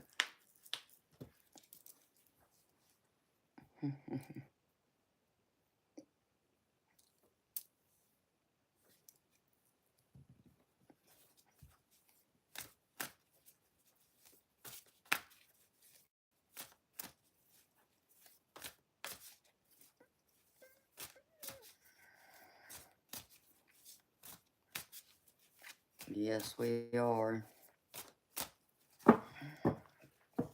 So, I know how to reach you, baby. That's okay, baby. I still got your number. You know that. It's saved in my phone. I got your number. It doesn't have to be on the app for me to talk to you, baby. Oh, thank you, Chief. I know I will, baby.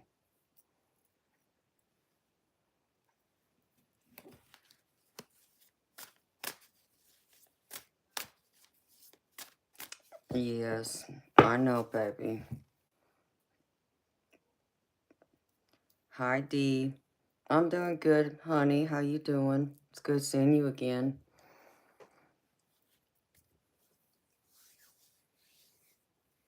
Inferno, baby, I'm just glad you're still around. Because I do miss you when you're not here.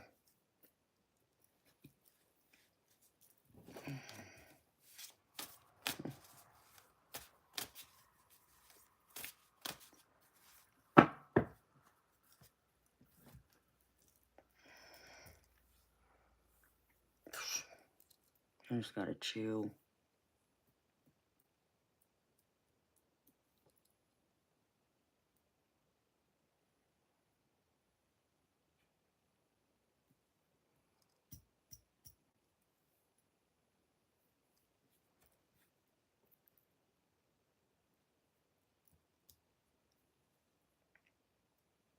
What beautiful people.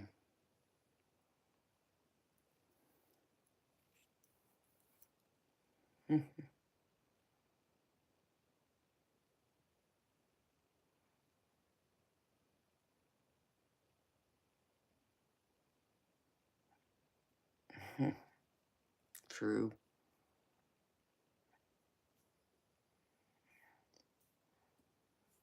You're doing a bunch of housework? Well, beautiful, you want to come over and do my housework? I'll put you to work. No, I'm teasing, honey. It's raining right now. I'm like, instead of trying to sit there, I'm trying to plan out my day for tomorrow. Instead of thinking, okay, I'm going to, get out, run a few errands. But if it's raining, I ain't going nowhere. That's what I do know. Because people don't know how to drive in the rain around here.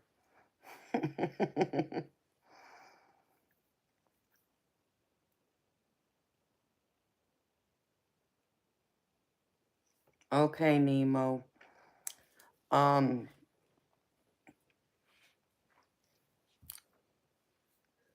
hey, Nemo. I'll tell you what, honey.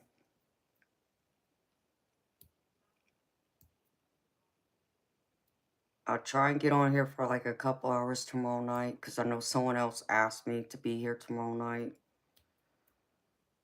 So if you want to come tomorrow night, baby, because normally I take Mondays off, okay? But if that's the only day you can be here, baby, I will come back on and I will, do you a reading if that's what you really need, honey.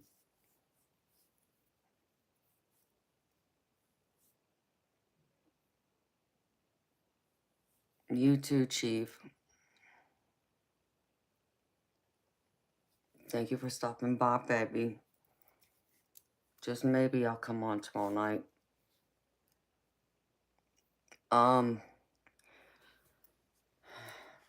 Nemo, if you can get here like first thing when I start my stream, which is 10 p.m. Eastern, that would help me a lot.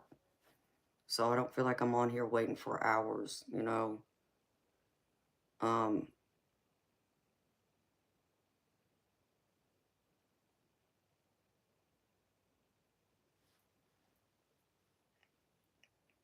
so I'll get on here for, a few hours with y'all tomorrow. I'll make that exception. That means I will be taking Tuesday off instead then. No matter what. So come see me tomorrow night, Nemo. I'll come on for you, honey. And I gotta do for Inferno. And I know someone else wanted me here tomorrow night too.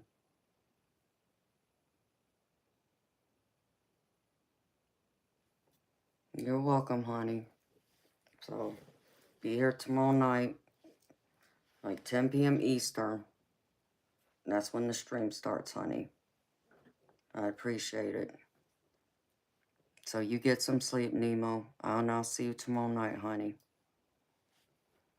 D, You know how people crazy. And I mean, it's bad enough people can't even drive when it's not raining or when it's not ice or storming of any kind. When the roads are dry, they can't drive, let alone you throw water in there. Oh, no, no, no. No, no, no. I try and stay off them roads because some people, no, no, no. Mm-mm. It gets scary out there. That's all I can say. It gets scary.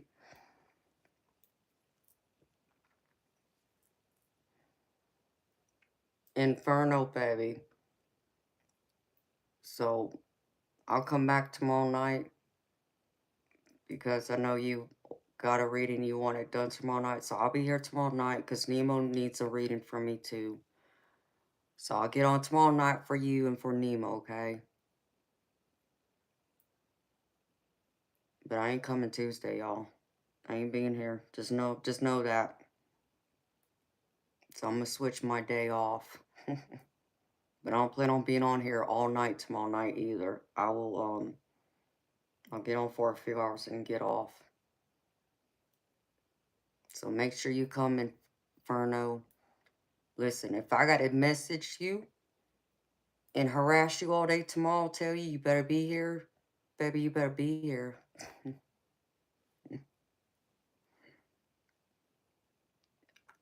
I know, I appreciate you, Inferno. But yeah, baby, I'll come on tomorrow night for y'all.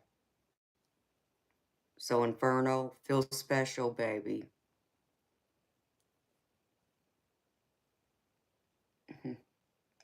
Oh, you too, D. Sweet dreams to you, beautiful soul.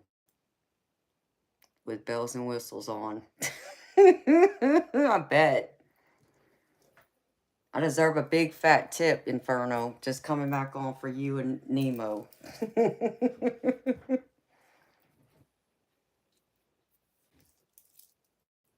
Let's see.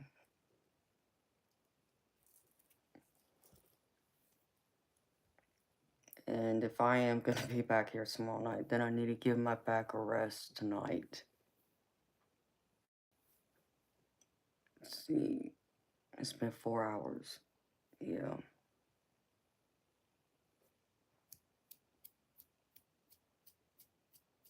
Well, I think it's probably about that time to shut it down.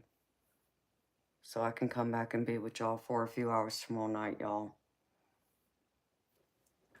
So I'm going to shut it down early because of that. So be here tomorrow, Inferno. Then I'll have you and at the top of the list, baby.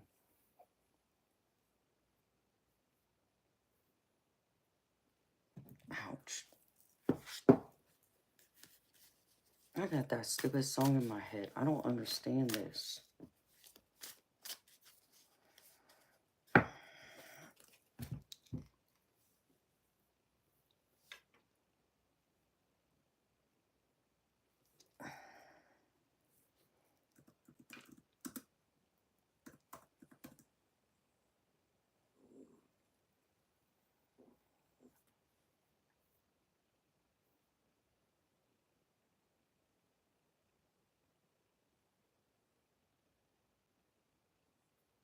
I have no idea.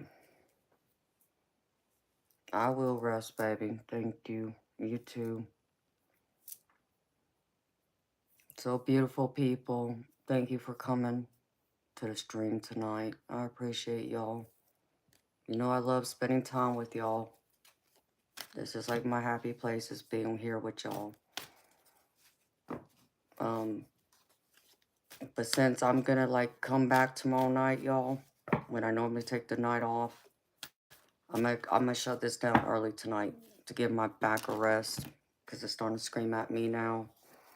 So, beautiful people, I'll be here tomorrow night. Initially, I wasn't planning on being here tomorrow night, which is Monday night, but I'll be here tomorrow night, Monday night, 10 p.m. Eastern.